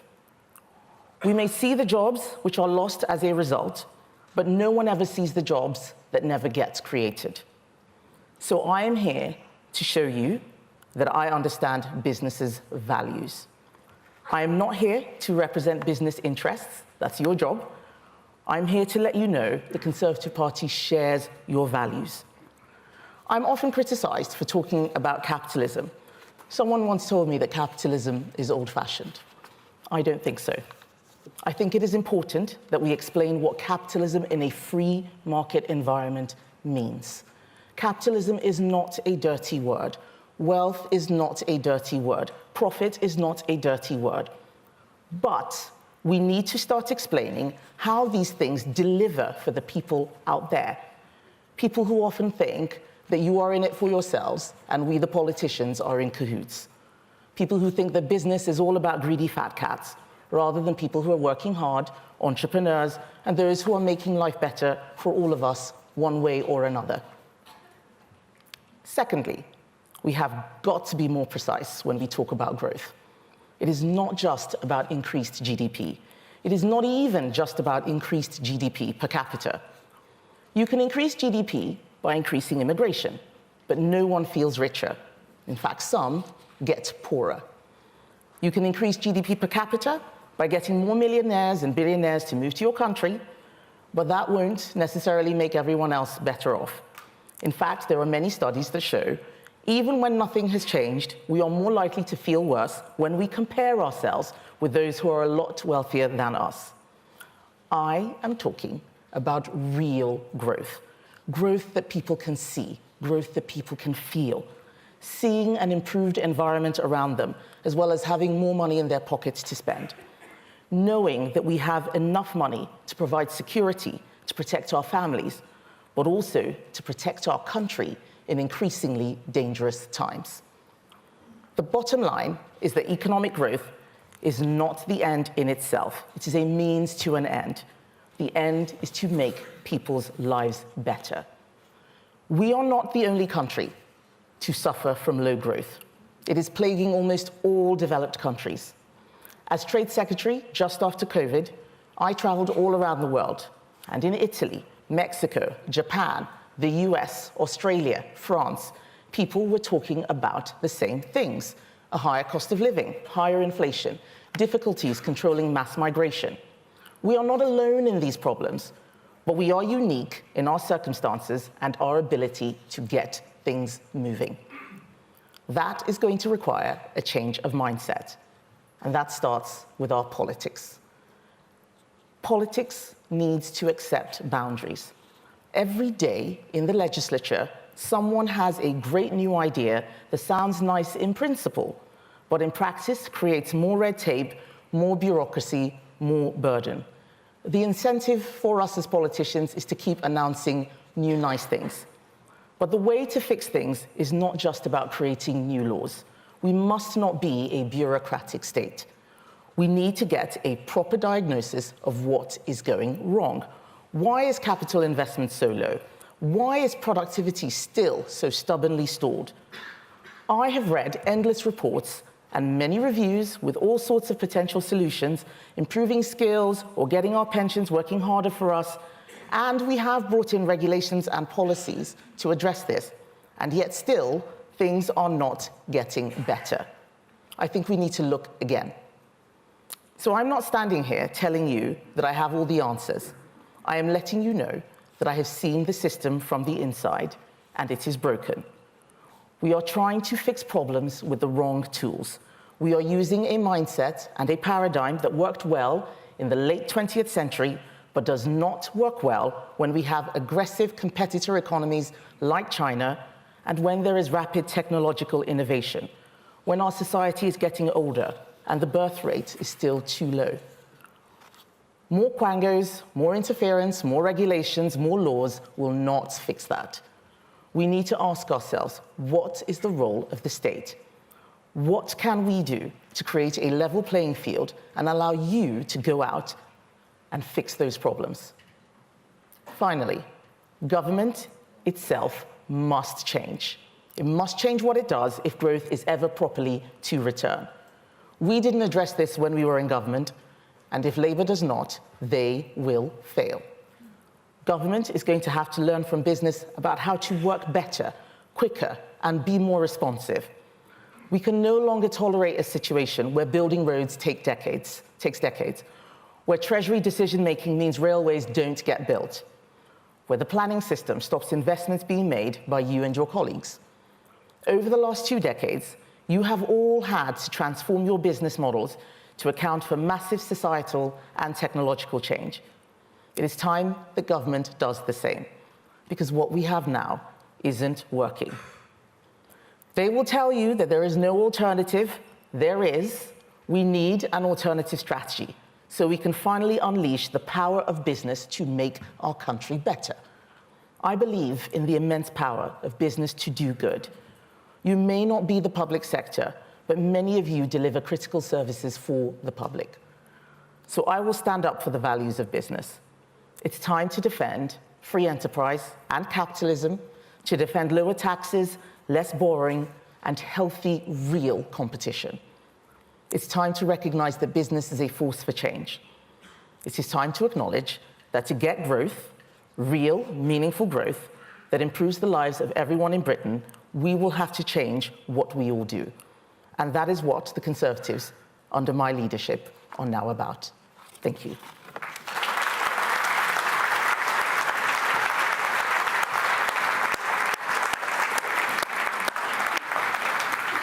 Thank you for that. I think you're going to take 2 questions from media. Well, there was Kemi Badenoch, the leader of the Conservative Party, setting out her pitch to business, interestingly talking about how growth, profit and capitalism are all not dirty words that the politicians and indeed business community should re-embrace. And she started off by referring to debt levels, which are, as she said, at record levels, and huge interest payments being made by the taxpayer every year just to service that debt. And I think that is such a good point to make, that unless we get public debt under control, it's difficult to see where the money's going to come from to invest in businesses, to cut taxes and regulation. But interestingly, as we were talking through her speech, we were talking about sort of productivity. There was that segment, and you chipped in sort of off mic saying, well, there's one reason why productivity is massively lower, and that's the birth rate's collapsed. Only then for Kemi Badenoch to say, within 30 seconds, that the birth rate's too low. Do you know, it's so encouraging to hear her mention that, because, of course, there are lots of causes of poor productivity, but one of the main reasons is because the birth rate's been so low for so long, we just don't have enough young people coming into the labour market to replace those who retire. And so, of course, we're going to have problems with productivity, and fewer young people in the labour market does mean less dynamism. So very exciting that a senior British politician has mentioned that in public, possibly the first time. Really, really interesting stuff there. Well, this is Good Afternoon Britain on GB News, and don't go anywhere, because the Prime Minister's National Security Advisor, Jonathan Powell, is in Mauritius. He's trying to speed up the Chagos Islands deal, handing over sovereignty to Mauritius. We'll discuss that next. This is GB News, Britain's news channel. The number of pubs may reach critically low levels. Absolutely. So what we're seeing is a decline in the number of pubs in Britain, and it's fallen. This is an absolutely astonishing figure. So it's basically fallen 10% in a decade. So you know, do our maths. It doesn't take very long for that to happen. So if that carries on, we'd have, get this, only 1,000 pubs by 2074. So the big question is, what will become extinct first? The bank branch on your high street, or the pub on your street corner? And this is a kind of perfect storm for landlords and landladies of, you know, the cost of labour. We saw, I mean, remember when the energy prices were at the high, we just realised just how much energy it keeps to keep the lights on in the local boozer. Yeah. As well as, you know, as the cost of the golden nectar itself. So, as they call it in Australia. Well, talking about that, I was mentioning the other day to, was it my father-in-law? I said, I used to, when I first started going to the pub, I was 15, Okay. Half a shandy. I was nearly 16, I got half a shandy. No, we used to have Monday Club, where a pint of Foster's was £1.50. And my father-in-law was saying, I went to London the other day, a pint was £8. Yeah. Can you believe it? Yeah. And when you've got those kind of prices, why wouldn't you just go down the supermarket and get 16 tinnies for £5? So you're going all Aussie now. Put the tinnies in the esky before you have the bar. Good day, mate. Why not? I agree, actually. I think it's concerning. A lot of people look at the high streets and they're very concerned that it's looking quite glum, to be honest. You know, lots of things are closing. But the reality is, it's because people are not buying from the high street. They're not going to the pub, you know. People are just deciding, you know, what they're going to do in their spare time. Are they really going to go to the pub? Or are they going to potentially go to, you know, David Lloyd or a Nuffield, you know, join a gym membership? They're just looking at their expenses and just deciding, you know what, we're going to actually cut costs, you know.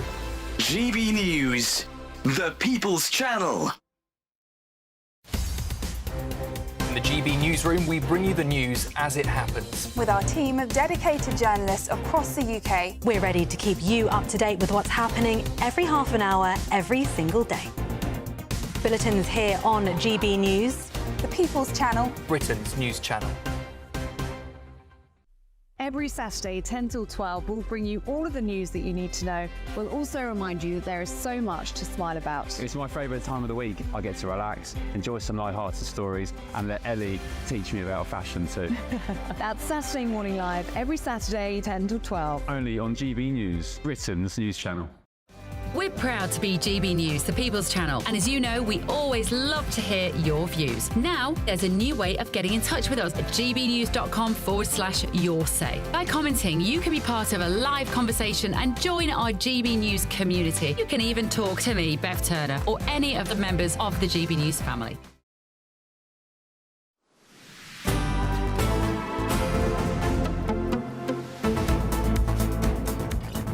Good afternoon, Britain. It's coming up to 10 minutes to 2. Now, the government is reportedly looking to fast-track the deal to hand sovereignty of the Chagos Islands over to Mauritius, all before Donald Trump takes office. According to Nigel Farage, the government's National Security Advisor has even travelled to Mauritius to speed up what he calls the island's surrender before the president-elect's inauguration. And he, Trump, is said to want to stop the deal. Well, delighted to now be joined in the studio by the Chagosian lead at the Friends of the British Overseas Territories, Vanessa Kalu. Vanessa, thank you so much for joining us in the studio. Thank you for the opportunity. You are Chagosian. You're also British. Why do you so strongly oppose this deal to hand over British sovereignty to Mauritius? Thank you. Good afternoon, everyone. Thank you for the opportunity. We against that Mauritius, our sovereignty, Chagos Island, going to Mauritius because Mauritius never owned Chagos Island. And my parents and my ancestor, we are indigenous from Chagos Island, and my parent is British subject at the time, but that's why by birth, because I'm born in exile in Mauritius, that's why I got my British Overseas Territory citizenship by birth, and then British citizen. I'm really opposed of the situation that is happening at the moment because the Prime Minister envoy for negotiation, Jonathan Powell, he don't have the mandate to give away my island, Chagos Island, to Mauritius. It's bypass our self-determination that all the information and all we need to have a say toward the decision, and we oppose that Mauritius have our Chagos Island. We better welcome the USA as a sovereign if we need to cooperate with UK and USA together to do the sovereignty over Chagos Island. Now, President Trump, we believe, is against this deal. And the thinking is that if Parliament can hang on until President Trump is inaugurated, then perhaps this deal could be cancelled. Is this your hope? Do you think that Keir Starmer would let go of this? It'd be quite a climb down for him, wouldn't it? Yes, so I believe that the Prime Minister, the UK Prime Minister, Keir Starmer, need to listen to the British public because we are British citizens and our people in England at the moment is fleeing Mauritius because Mauritius opposed a code penal 2021 that imprisoned everyone who support UK sovereignty over Chagos Island. So our people is leaving Mauritius at the moment, is fleeing, coming to the UK without help from Foreign Office that is put like everyone who fleeing Mauritius need to have a plan to come to the UK. But the Prime Minister need to listen to the people. That's why the people electing him to, like, British citizen first. So we are British citizen. He need to listen to us.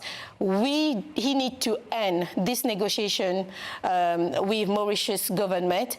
We better want a negotiation with USA as there's a military base in our country and is mandated by USA. Now, this is such an important point because, as you say, if you oppose Mauritian sovereignty over the Chagos Islands, you could be arrested by Mauritius. Mauritius could lock you up for what we would see as free speech because you believe that your home islands shouldn't be controlled by Mauritius. I find it unimaginable. I find it so bizarre that a human rights lawyer in our Prime Minister, in Keir Starmer, could be signing a deal, wants to sign a deal, wants to fast-track a deal that could see you and your family imprisoned for speaking up about the sovereignty of your homeland. Yes, so at the moment, we are fleeing Mauritius because it's not a safe country for us.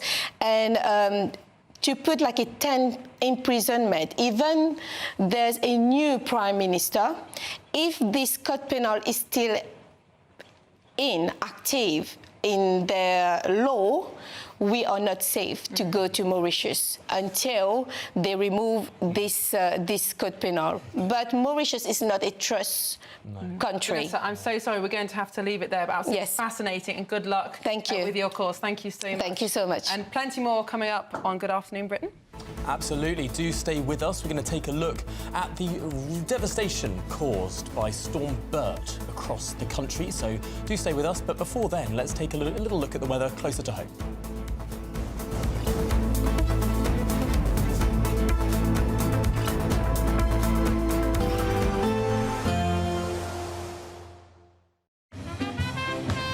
There will be a light breeze in the morning, leading to a warm front.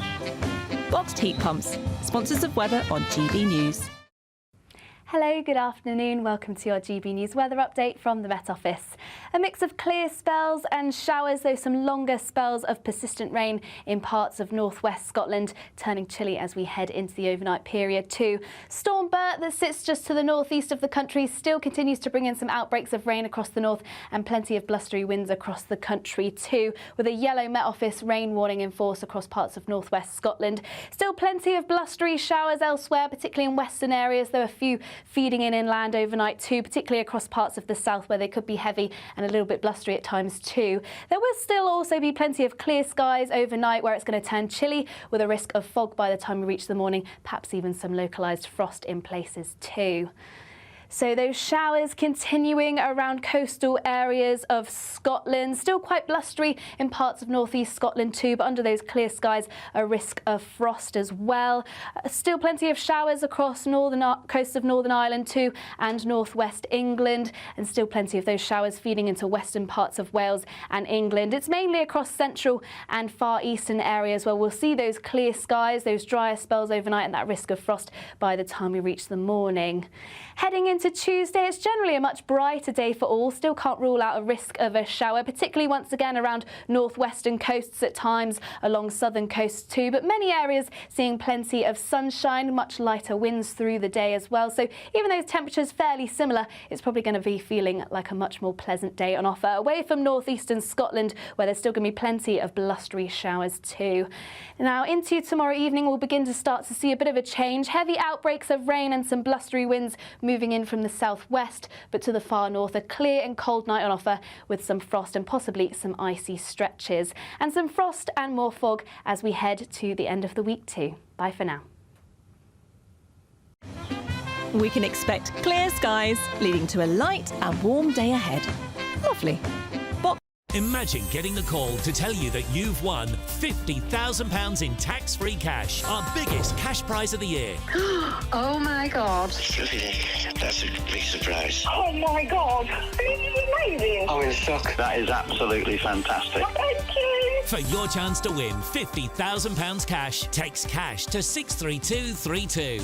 One entry costs £2 plus one standard network rate message, or text bonus to 63232. 5 entries cost £5 plus one standard network rate message. Go to gbnews.com/win. Entries start from just £2. You can call 0903 681 3232. Calls cost £2 plus your network access charge. Or post your name and number to GB10 PO Box 8690 Derby DE1 9TT. UK only. Entrance must be 18 or over. Lines close at 6 p.m. on the 31st of January. Please check the closing time if listening or watching on demand. Good luck.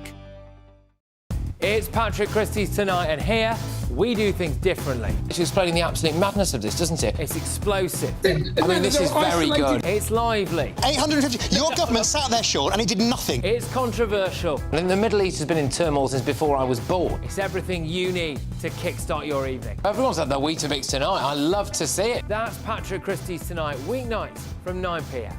Only on GB News, the People's Channel, Britain's news channel. Welcome to State of the Nation, daily plunge into the stories shaping our country. I'm Jacob Rees-Mogg, and Monday to Thursday we bring you the insights, the facts, the truth about how our country is being governed. Because what happens in Downing Street matters down your street. Tune in to State of the Nation every Monday to Thursday, 8 to 9 o'clock.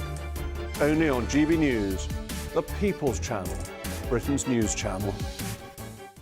Hi there, I'm Michelle Dewberry, and I'm going to take a second to tell you all about my show, Dubes & Co. We start off with the issues of the day. We then bring in both sides of the argument. We get rid of the disrespect, and then you throw me into the mix. And trust me, I'll tell it exactly how it is. And then, of course, the magic ingredient, you at home. We mix it all together, and what have we got? In my opinion, the best debate show in town. Monday to Friday, 6 till 7 on GB News, Britain's news channel. Join me, Camilla Tominey, for a frank and honest discussion with those in power that cuts through the spin and gets to the heart of the issues shaping our nation. You haven't confirmed that you want to stand as leader, but you haven't ruled it out either. This report basically says that he's not fit to stand trial. Is he indecisive? Incompetent? I deliver the dose of reality Westminster needs. That's the Camilla Tominey Show at 9:30 every Sunday on GB News, the People's Channel, Britain's news channel.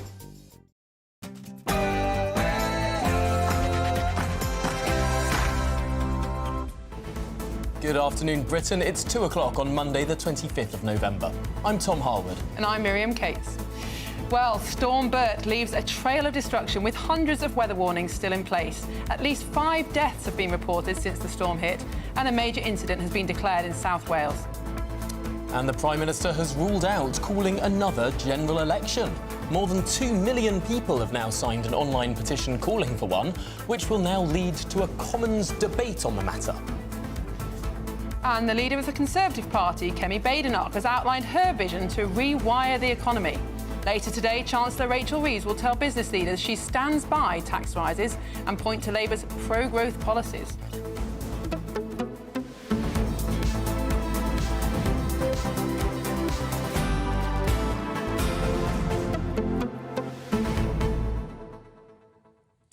Well, this hour we're going to look at 2 particular crime areas. The first, non-crime hate incidents. Why? There's been a report published today suggesting that non-crime hate incidents and the sort of Orwellian language that surrounds them should be abolished. Yes, and this report by Policy Exchange suggests that 60,000 hours of police time are wasted every year recording these non-crimes, time that I think our viewers would think is much better spent on solving actual crimes like shoplifting, thefts, assaults and things like that. Absolutely, and speaking of actual crimes, we'll be speaking to one man who started a new campaign to crack down on those sorts of crimes. Dr. Lawrence Newport founded the Ban XL Bully campaign, which successfully banned XL bullies. Now he's turning his sights to a campaign called Crush Crime, which is aiming to, well, as it says on the tin, crush crime. Why?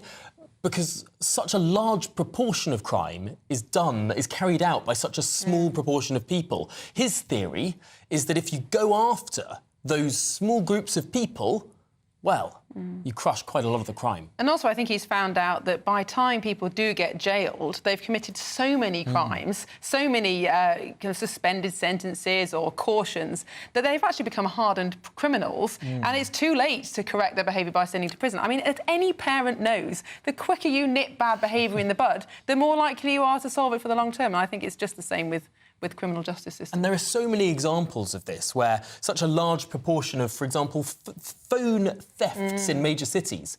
There have been some operations where, you know, one phone thief has been caught and the number of phones being caught drops down so precipitously because it's a very small number of people committing such a large proportion of the crime in so many of these cases. Indeed. And actually, if we convicted people more quickly or sent them to prison earlier, we'd probably see far fewer crimes committed in the long run. It's common sense, but successive governments and campaigners seem to think that not sending people to prison is the right way to go about it. Anyway. Well, stick with us if you're interested in seeing the destruction wrought by not only Storm Bert, but also hardened criminals across the land. This hour, we're focusing on law and order. Send your views and comments at gbnews.com/yoursay to get involved.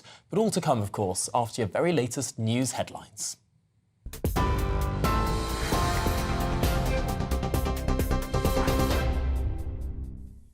Tom, thank you and good afternoon. The top story, well, a weather update that the Environment Secretary says the government stand ready to offer further support to communities in Wales that are among the worst hit by floods. Several rail operators cancelled services today, while more than 160 flood warnings remain in place as Storm Bert brings further widespread disruption. Hundreds of homes in South Wales were left underwater, roads were turned into rivers, and winds of up to 82 miles per hour were recorded across parts of the UK. A new yellow warning has been issued in Scotland. The Met Office warns of heavy rain in northern parts, with the warning to last until midnight tonight. Over 300 flights have been cancelled so far, and it's only the second storm of the season. Steve Reid says the UK's flood defences are in the worst condition on record, but he also added that the government has committed £2.4 billion to upgrade them. Well, I've been kept updated throughout the weekend on the situation that's going on, and I've just come out of an emergency meeting with the Environment Agency. First thing to say is I want to offer my sympathies to everybody who's been affected by these floods. I know how devastating it is if your home or your business in particular get affected in this way, but I'd also like to offer my thanks to the emergency services on the ground who have been out there straight away this weekend, making sure people are kept safe. In other news, in a speech at the Confederation of British Industry Conference, Leader of the Opposition Kemi Badenoch says we need to rewire our economy. The annual conference has been taking place today as businesses are uniting to warn Labour that tax rises will stunt growth. CBI Chief Ray Newton-Smith earlier said that firms were caught off guard by the hike in national insurance contributions in the Chancellor's budget. Ms Badenoch told the conference we need to bring down taxes and reward the risk-takers and the entrepreneurs who create jobs and fuel economic growth. The new government believes that invisible businesses can absorb these costs, but it is everyday people who bear the brunt, either in higher prices or lower wages, sometimes both. I'm often criticised for talking about capitalism. Someone once told me that capitalism is old-fashioned. I don't think so. I think it is important that we explain what capitalism in a free market environment means. Capitalism is not a dirty word. Wealth is not a dirty word. Profit is not a dirty word. But we need to start explaining how these things deliver for the people out there. Police say the 8-year-old girl injured in a double shooting was in a car with her parents and 2-year-old sibling when a gunman opened fire. The Metropolitan Police says a 22-year-old man has been arrested on suspicion of attempted murder after that double shooting in West London. The girl's 34-year-old father has been left with potentially life-changing injuries, and the girl was undergoing surgery but is now in a stable condition. They were taken to hospital after being shot in Ladbroke Grove just after 5:30 yesterday afternoon. A 32-year-old woman was also taken to hospital as a precaution, but she was not hurt. More than a dozen people are missing after a tourist boat sank in the Red Sea off the coast of Egypt. Search operations have been continuing for the remaining passengers and crew members. The boat, named Sea Story, was carrying 45 people, including 31 tourists of varying nationalities and 14 crew. More on this as we get it. Elsewhere, bar staff will be trained to deal with incidents of drink spiking under government plans to tackle violence against women and girls. Number 10 announced that workers in the nighttime community will be instructed on how to spot and prevent cases, as well as help collect evidence under a new pilot programme to be rolled out from December. The plan is for up to 10,000 bar staff across the country to be trained by spring next year. Further details have been discussed at a meeting in Downing Street today between the Prime Minister and Chief Constables, transport bosses and industry executives. Sir Keir Starmer's reiterated plans for spiking to become a specific offence, with hopes it'll give people the confidence to come forward. He's told broadcasters this morning that the number of reported incidents is way below the number of cases. London's Metropolitan Police said reports of spiking increased by 13% last year. Foreign Secretary David Lammy says we'll do all we can to offer support to a British man who's reportedly been captured by Russian forces while fighting for Ukraine. In a video circulating online, a man dressed in military clothing identifies himself as 22-year-old James Scott Rees-Anderson and says he formerly served in the British Army. He speaks with an English accent while appearing to have his hands tied. Russian state news agency TASS quotes a military source saying that what they call a UK mercenary had been taken prisoner in the Kursk area of Russia, part of which Ukraine has held since launching a surprise offensive in August. And Barbara Taylor Bradford, the best-selling novelist who wrote A Woman of Substance, has died at the age of 91. The Leeds-born author, who sold more than 90 million books, died peacefully at her home yesterday after a short illness, and she was surrounded by loved ones to the very end. Taylor Bradford, who was often labelled the Grand Dame of blockbusters, hit the big time when A Woman of Substance was published in 1979, making her an overnight success. And those are the latest GB News headlines for now. More news in half an hour.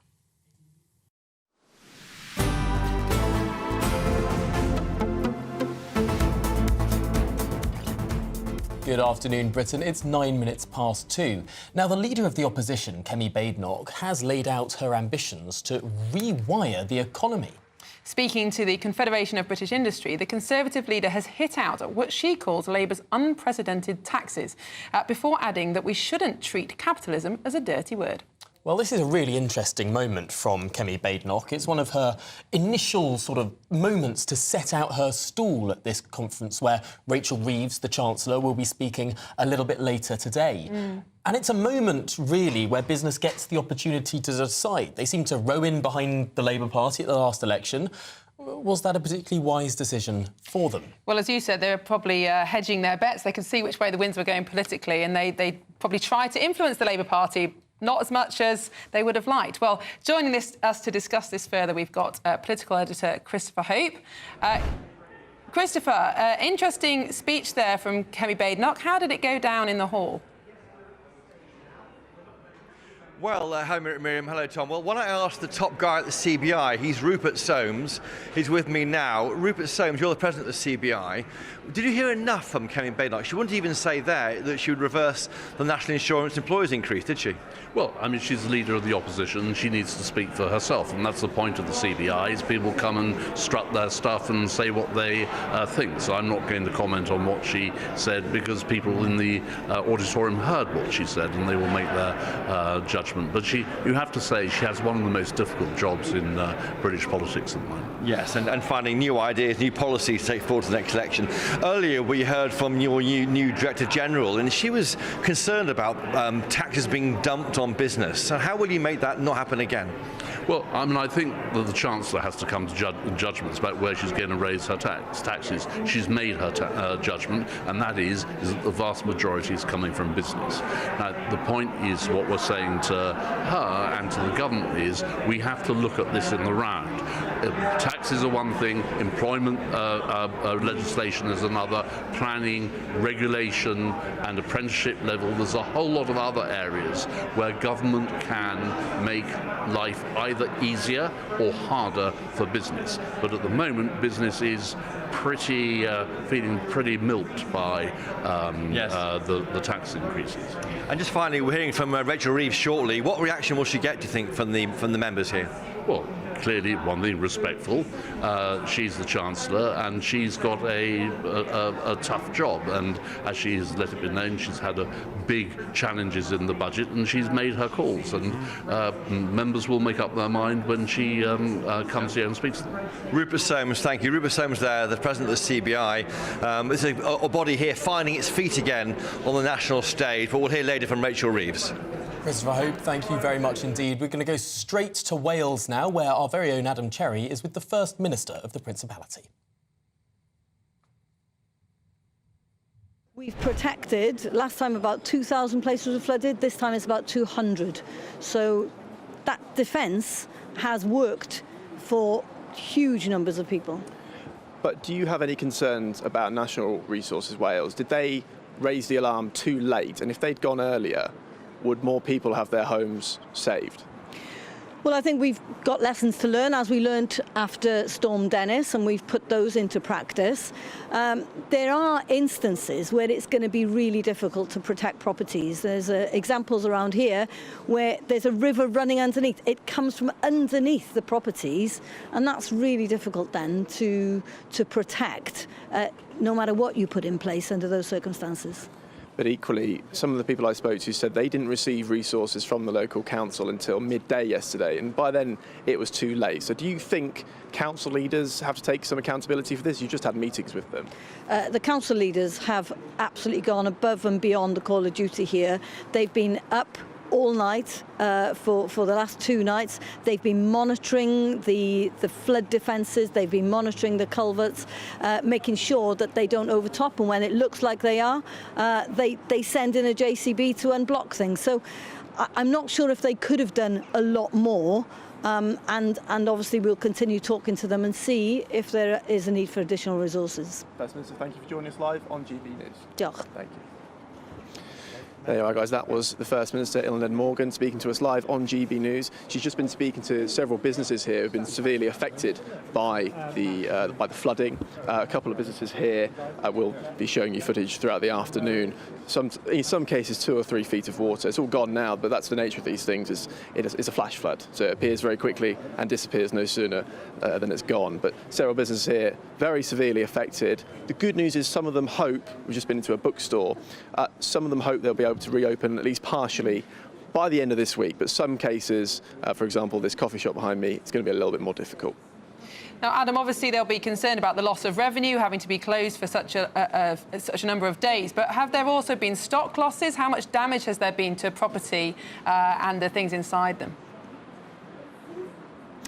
Oh yeah, no, there's been some stock losses. I don't know precisely how much or how badly this will continue. As I say, that bookstore we were just in is hoping to partially reopen by the end of the week. But in other cases, I mean, it depends on the kind of business and how severe the flooding was and how quickly they were able to respond with sandbags and so on. But as you heard in my interview with the First Minister, some people were frustrated that by the time the call came, it was almost too late, and they were trying to find sandbags from the building association rather than relying on the council. By the time that support came in, enough damage had already been done, hence the frustration, not just from the people here, but earlier today we were on Scion Street, which is a residential area. Those guys are very severely affected, perhaps not as severely as you heard the First Minister say from Storm Dennis 4 years ago, but nonetheless, they're going to have to be a lot of clean-up and severe repairing work over the next few weeks. Now, this, of course, has raised big political questions. As you were speaking there with the First Minister, do you think that this will, or at least do you get the sense of sort of anger from some residents that you've been speaking to? Do you think that this could have an effect? Of course, voters do go to the polls next year in Wales. Could this really have a knock-on impact? Yeah, I think it's possible. The people I've been speaking to have expressed anger at the council and at the local authorities and indeed at the national government, as I say, for not acting soon enough. By the time the alarm was raised, they felt it was too late and that not enough had been learned in the last 4 years. This is very close to a river, as the First Minister said. It's basically a load of water underneath the ground here that seeps up very quickly, hence why it's so damaging so quickly. You would think that given that, they would make greater preparations, and the people here don't feel that they have, and therefore, as you say, in a year's time, in those Senate elections, it may come back to bite them. Thank you, Adam. Adam Cherry there reporting from Wales. And now we're going to move up to Scotland, which, of course, has also been affected by these floods. And we have our reporter, Tony Maguire, there, who joins us from Ayrshire. Tony, how are things looking there up in Scotland? How much damage has there been to local properties and local businesses? Good afternoon. Well, certainly the damage has been kind of localised to just a few areas up towards Perthshire, and indeed here in Ayrshire, the Scottish Environmental Protection Agency, well, they put flood alerts out for homes and businesses.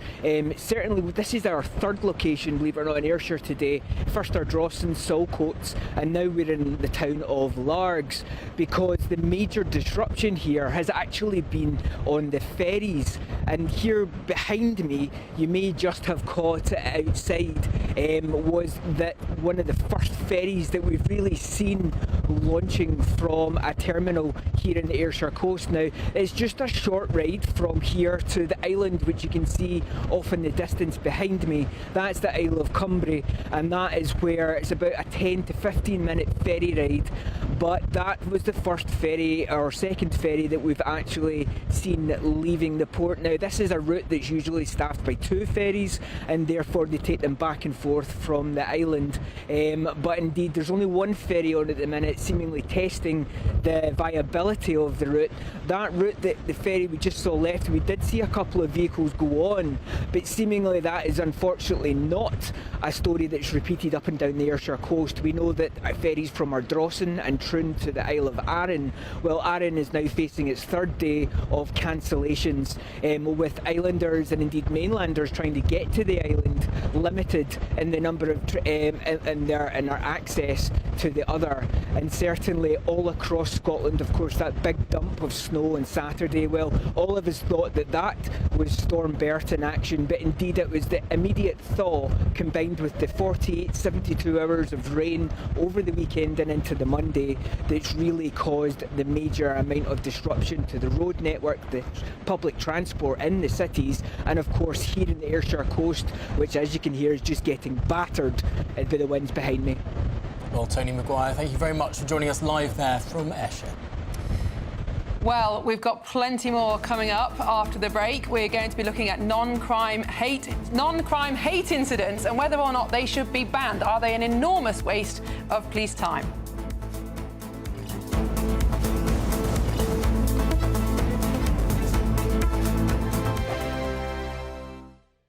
Sunday with Michael Portillo from 11, only on GB News.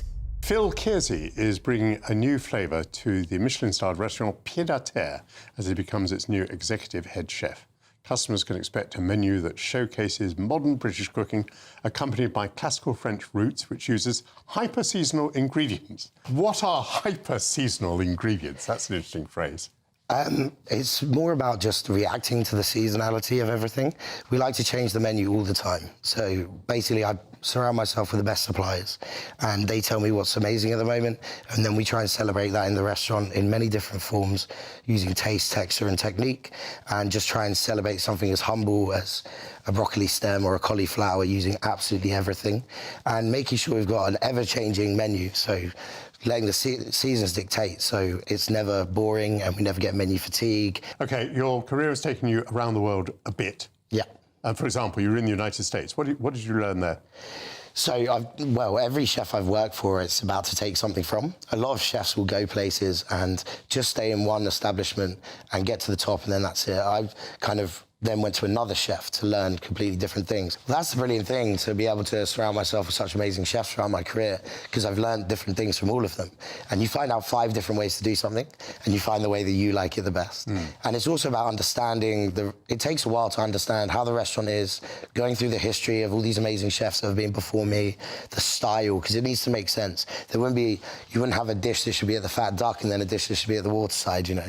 You need to make sure that it all makes sense and it goes together with the decor, the service, the wine serving. And so we want to be the restaurant, not that does a little bit of everything, we want to be the best French restaurant in London, you know. GB News, the People's Channel.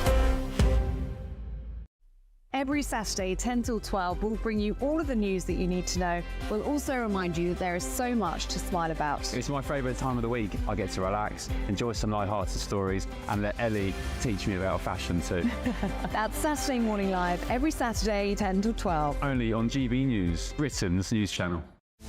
This is Britain's Newsroom, where your voice matters. It's just astonishing. With expert analysis and honest opinion, we don't just keep you informed. We bring you unique perspectives you won't see anywhere else. Can't argue with any of that. When the news happens, it happens here. On Britain's Newsroom, weekdays from 9:30 a.m. Only on GB News. If you want your news to be straight talking, this is a nightmare for the Conservatives again. Down to earth. It's not just Nottingham where this is happening, is it? And most importantly, honest. Hard-working, middle-class taxpayers, they'll get their book thrown at them. Then catch me, Martin Daubney, Monday to Friday, 3 till 6 p.m. on GB News, Britain's news channel.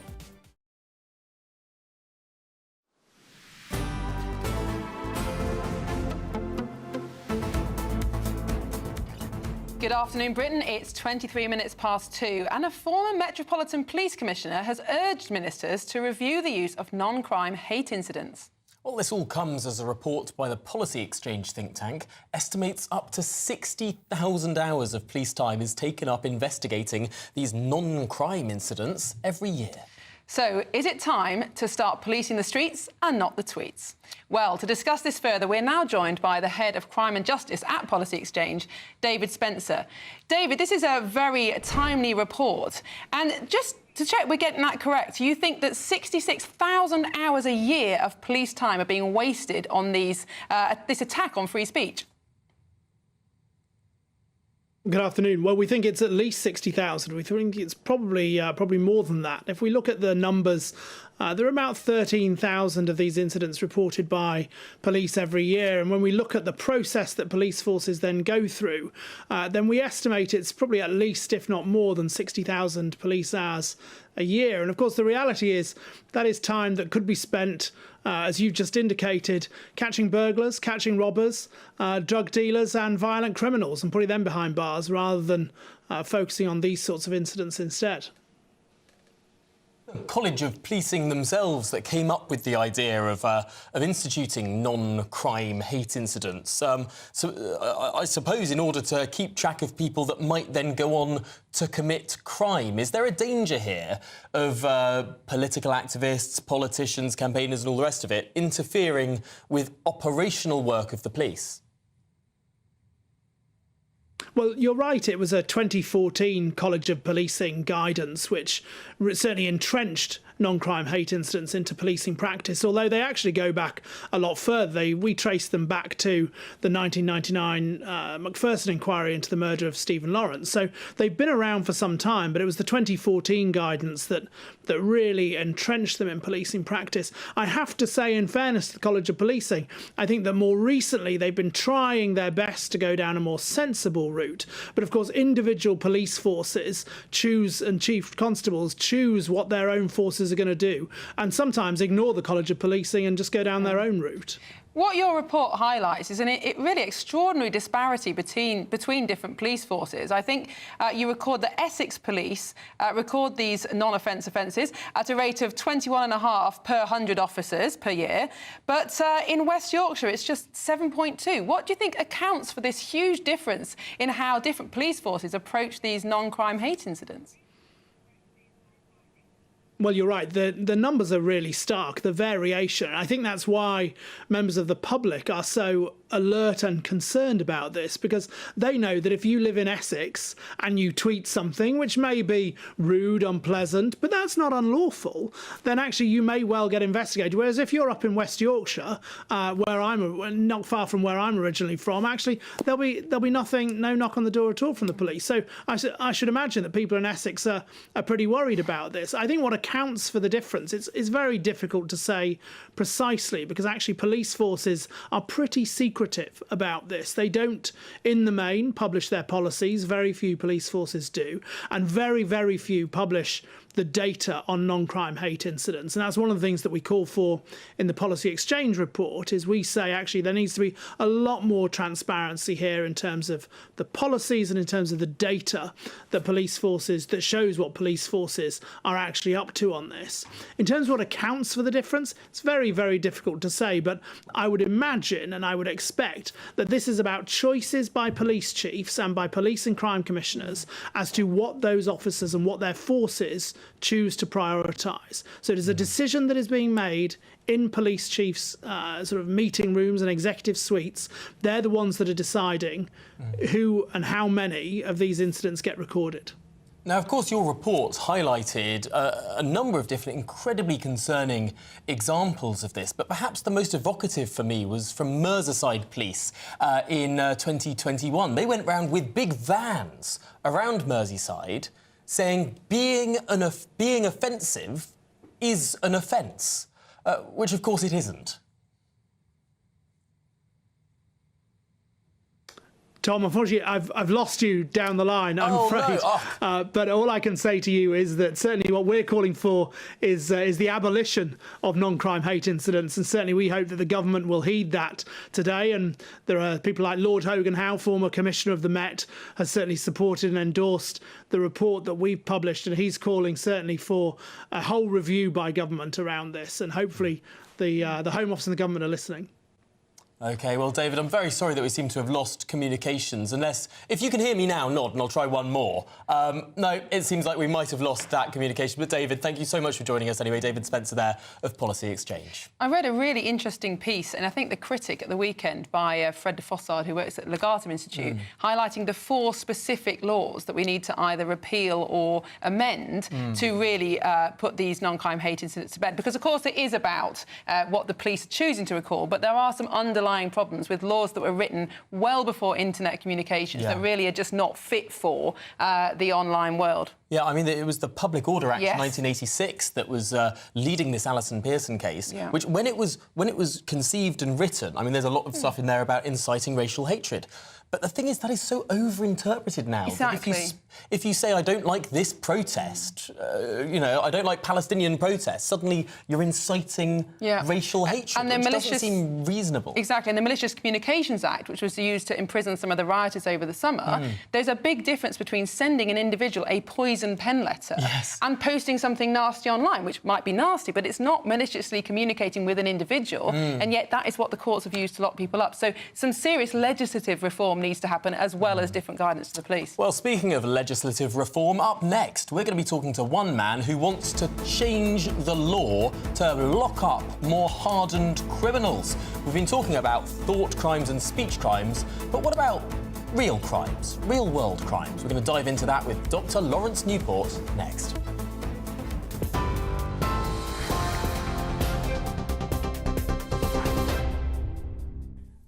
Tom, Miriam, thank you. The top stories. The Environment Secretary says the government stand ready to offer further support to communities in Wales that are among the worst hit by floods. Several rail operators cancelled services today, while more than 160 flood warnings remain in place as Storm Bert brings further widespread disruption. Hundreds of homes in South Wales were left underwater. Roads were turned into rivers, and winds of up to 82 miles per hour were recorded across parts of the UK. A new weather warning, yellow warning, has been issued in Scotland. The Met Office warns of heavy rain in northern parts, with the warning to last until midnight tonight. Over 300 flights have been cancelled so far, and it's only the second storm of the season. In other news, in a speech at the Confederation of British Industry Conference, leader of the opposition, Kemi Badenoch, says we need to rewire our economy. The annual conference has been taking place today as businesses are uniting to warn Labour their tax rises will stunt growth.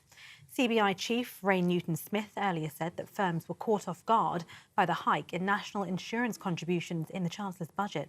Ms Badenoch told the conference we need to bring down taxes and reward the risk takers and the entrepreneurs who create jobs and fuel economic growth. The new government believes that invisible businesses can absorb these costs, but it is everyday people who bear the brunt, either in higher prices or lower wages, sometimes both. I'm often criticised for talking about capitalism. Someone once told me that capitalism is old-fashioned. I don't think so. I think it is important that we explain what capitalism in a free market environment means. Capitalism is not a dirty word. Wealth is not a dirty word. Profit is not a dirty word. But we need to start explaining how these things deliver for the people out there. And police say the 8-year-old girl injured in a double shooting was in a car with her parents and 2-year-old sibling when a gunman opened fire. The Metropolitan Police says a 22-year-old man has been arrested on suspicion of attempted murder after that double shooting in West London. The girl's 34-year-old father's been left with potentially life-changing injuries. The girl was undergoing surgery, but she's now in a stable condition. Well, they were taken to hospital after being shot in Ladbroke Grove just after 5:30 yesterday afternoon. A 32-year-old woman was also taken to hospital as a precaution, but was not hurt. And those are the latest GB News headlines for now. I'm Tatiana Sanchez. More news in half an hour. For the very latest GB News direct to your smartphone, sign up to News Alerts by scanning the QR code or go to gbnews.com/alerts.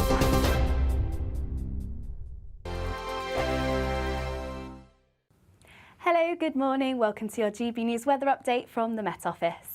It's another windy day on offer for many of us today, with sunny spells and showers, these merging into longer spells of rain at times too, and it is going to be feeling chilly today. We've got Storm Bert just to the north of the country, which brought the impacts over the weekend, still bringing in some rain and some windy weather, particularly across northern areas. But across the south and southeast, it's generally going to be a much brighter day if you compare it to the weekend. Still plenty of showers across the country though, particularly in the west around coasts, though some moving inland at times, and these merging into longer spells of rain across Scotland too. Still with those blustery winds continuing. Temperatures round about average for the time of year, but still feeling chilly across the far northeast of Scotland. Now, heading into this evening, we are still going to see plenty of those showers, as I say, merging into longer spells of rain at times across Scotland. Heavy at times, generally falling as rain, though we still could see some sleet and snow above high ground. Still plenty of blustery winds here too. Plenty of showers feeding in across Northern Ireland, northwest England too. Driest and brightest across the far eastern of parts of the country. Wales and southwest England also seeing plenty of showers move through this evening. But generally there are going to be some clear spells overnight, particularly across the Midlands and southeast England, and with winds lightening off, we could even see some fog develop overnight. But there are still plenty of blustery showers feeding in around western areas and northwestern coasts of Northern Ireland and Scotland. So overnight, under those clear spells, it is still going to be a chilly night on offer, but generally winds easing away with clearer skies. Could even see a little bit of frost by the time we reach the morning.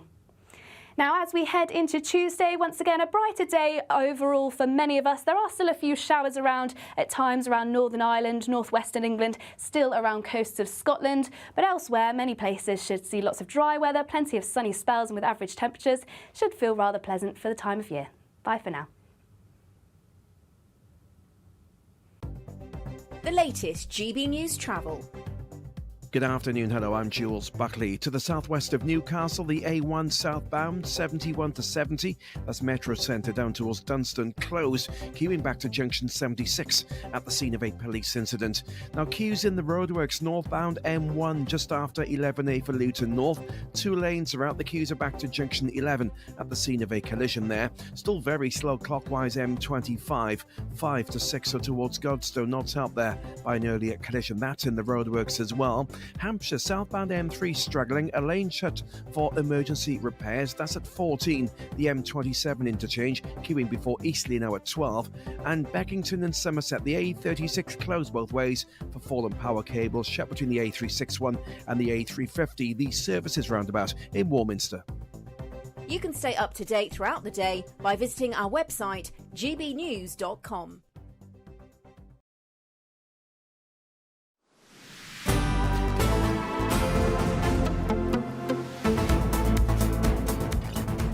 Good afternoon, Britain. Plenty to come on today's programme, but of course, up at 3, it's Martin Daubney. And Martin, what have you got for us?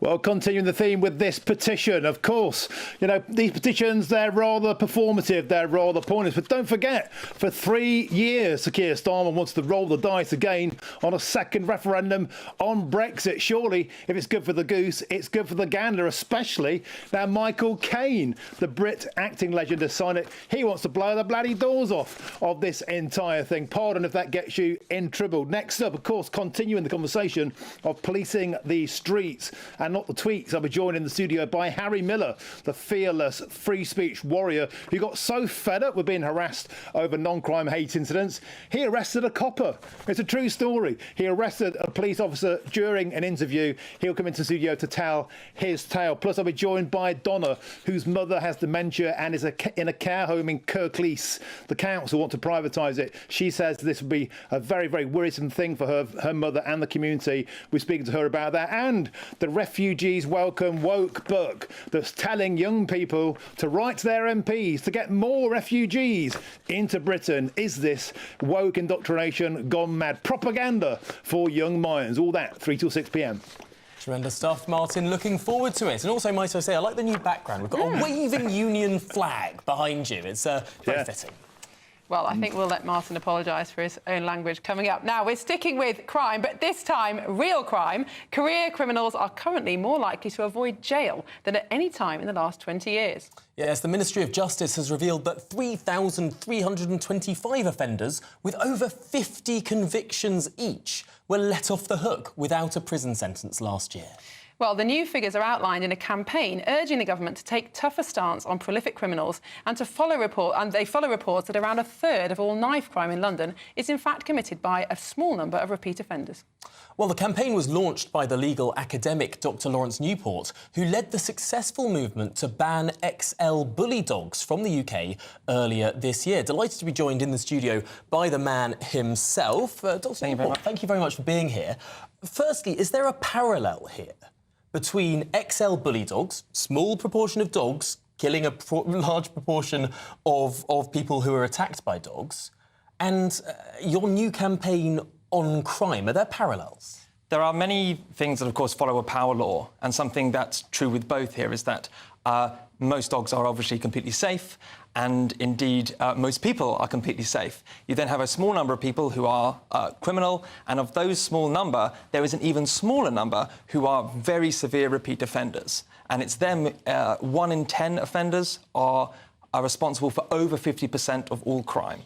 Wow, that's astonishing. And has that changed over time? Was there a point in time where we used to lock people up on the first or second or third offence, and that has drifted over time?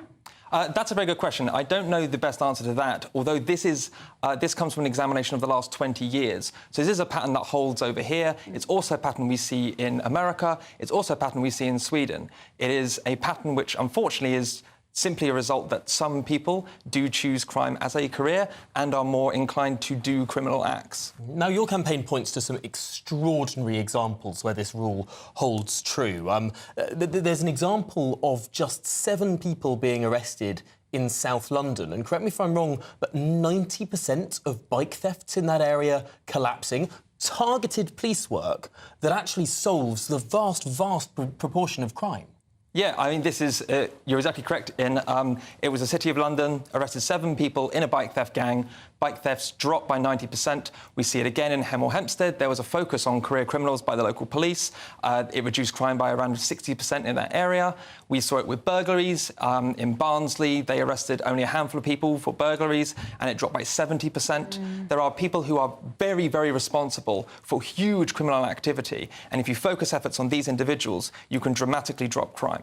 Do you think there's a part of this that's ideological? And in the West, over the past few decades, we've changed our approach to crime and believe that we should give people second, third, fourth chances, and actually we should be more understanding of why people commit crimes, whereas a kind of basic common sense approach to human nature would say that the quicker you nip someone's bad behaviour in the bud, the quicker they face a consequence, the less likely they are to carry on committing crime.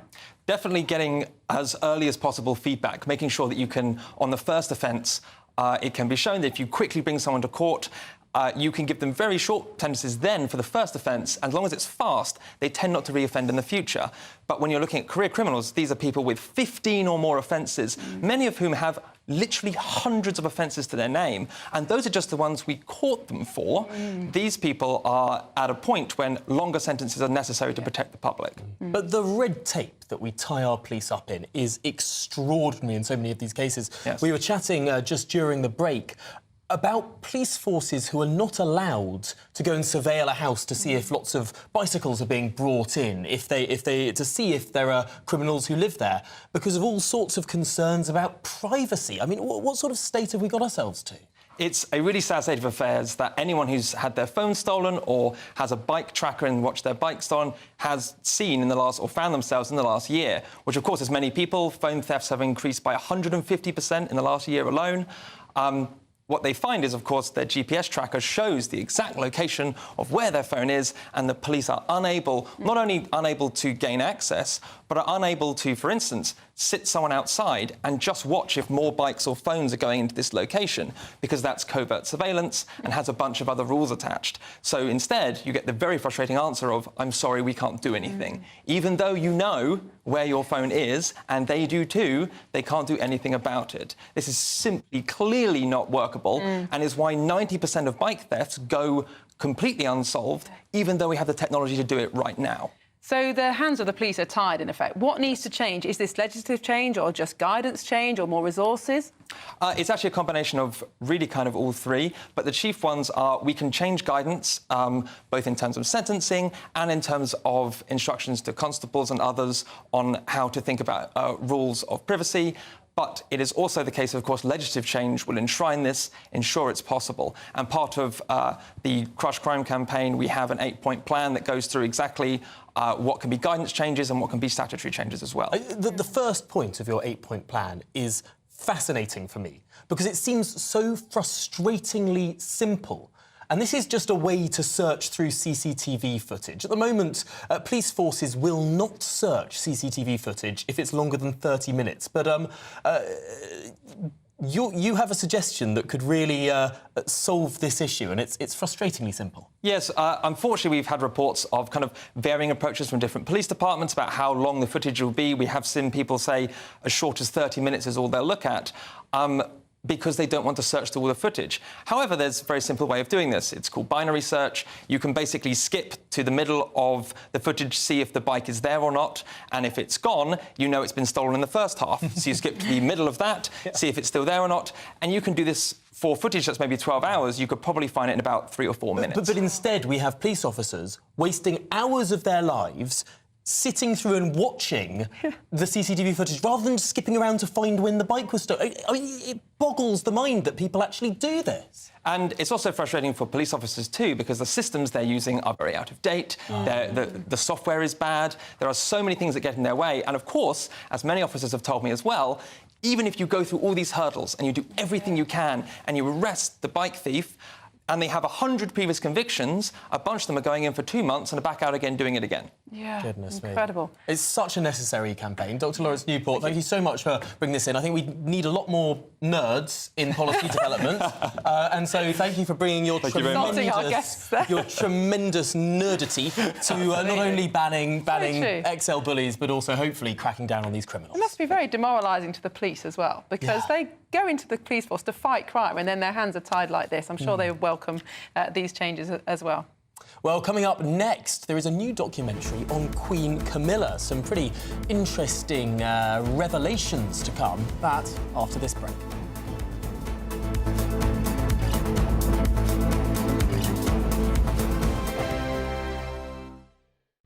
This is GB News, Britain's news channel.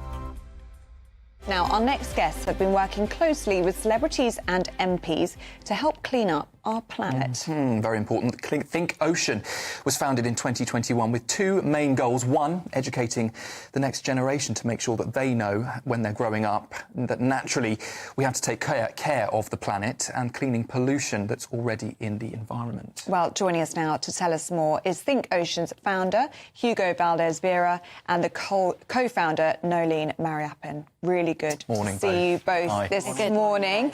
So, Nolene, let's start with you. What is Think Ocean and why did you want to start this back in 2021?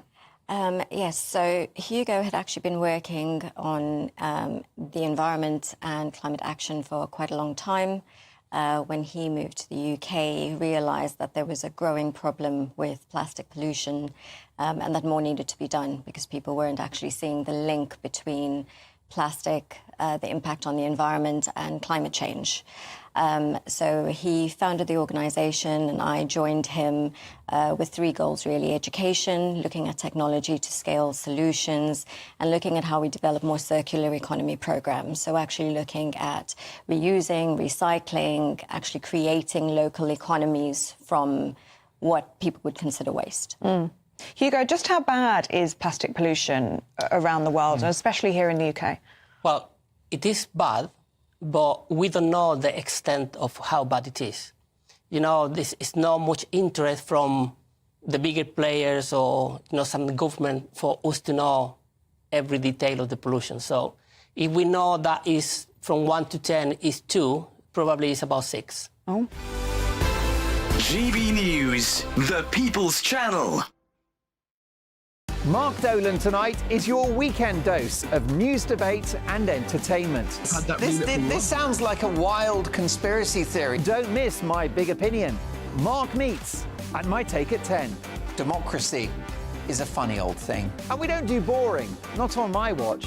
I just won't have it. Let's go and get another glass of that bubbly. You've earned it. That's Mark Dolan tonight, Saturday and Sunday, 9 to 11, only on GB News, the People's Channel, Britain's news channel. Welcome to State of the Nation, daily plunge into the stories shaping our country.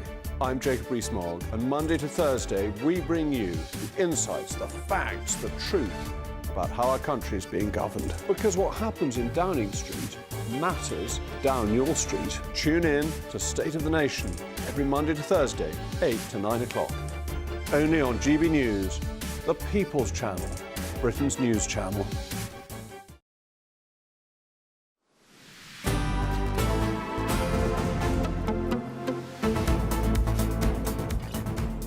Good afternoon. It's 12 minutes to 3, and lots of you have been getting in touch with your views, particularly about our last topic. We're speaking with a guest about the number of criminals who commit dozens of offences before they're locked up. And Bernadette asks, why can covert surveillance be used to catch benefit or insurance fraud, but not for bike and phone theft, which in lots of cases is robbery from the person directly, not from the garden shed, etc. It's just ridiculous. Yeah, no, it's crazy. I mean, you can do covert surveillance. That's not banned. It's just the number of hoops that you have to jump through.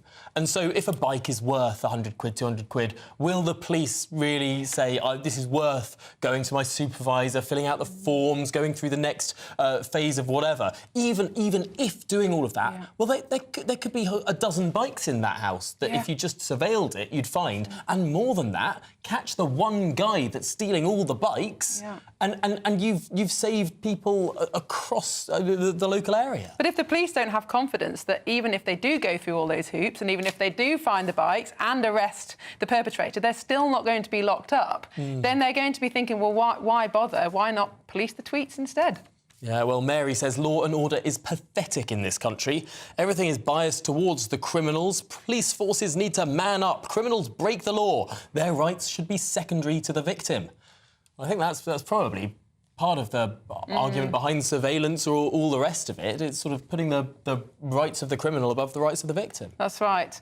And Grumpy Grandad says he doesn't think that guy was a nerd. He was just talking common sense. Well, he was a very, very serious academic and also talking common sense. And those aren't two things that always go together. No, so I thought it was fantastic. So to Dr. Lawrence Newport, please don't take my my description of you as a nerd as a pejorative. It is of course the highest of praise. Absolutely. I think we'd need a lot more nerds, or at least people who can just read data in politics and in policy development. And then draw sensible conclusions, which doesn't always happen. So, yes, well, hopefully he'll be back. Now, Queen Camilla is the subject of a new Channel 4 documentary called The Wicked Stepmother. Well, this controversial programme explores how the once mistress of King Charles has transformed into the Queen we know today. But the documentary has been poorly received, with The Telegraph saying it felt cheap and The Guardian saying it's all been done before. Well, delighted to be joined now by Grant Harold, the former royal butler to King Charles, Prince William and Prince Harry. Grant, thanks so much for joining us today. Is this a cheap hit job? And thank you, everyone. I think it kind of sums up the fact we've heard and seen this before, and it's quite sad that obviously this has come out again. I also read that it was due to come out earlier in the year, but due to the King's cancer diagnosis, it was delayed. But what's even more surprising is the amount of work that she's done this year to support her husband and obviously the family, and yet the channel decided still to bring the documentary out.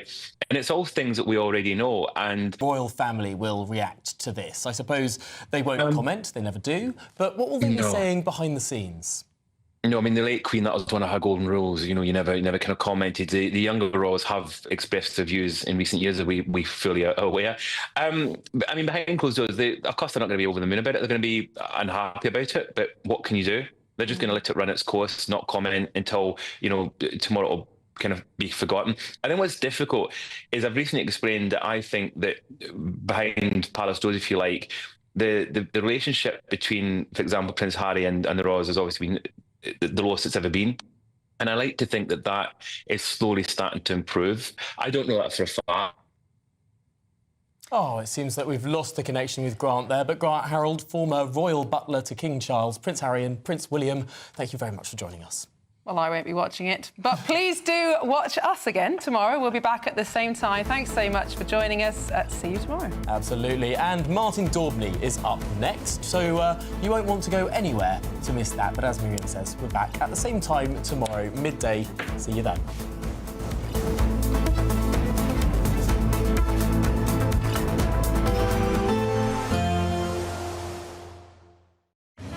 A nice bright morning will generate a lovely warm day, right through to the evening.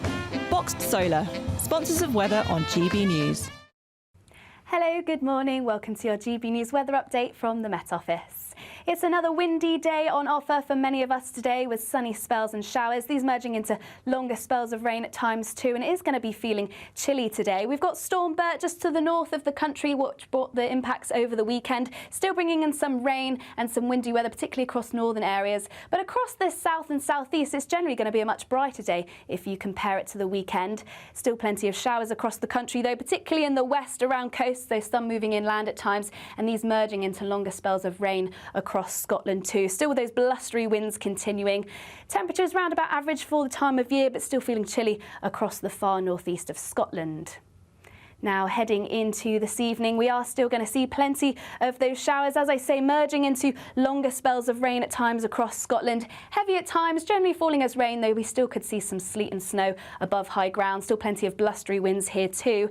Plenty of showers feeding in across Northern Ireland, northwest England too. Driest and brightest across the far eastern of parts of the country. Wales and southwest England also seeing plenty of showers move through this evening. But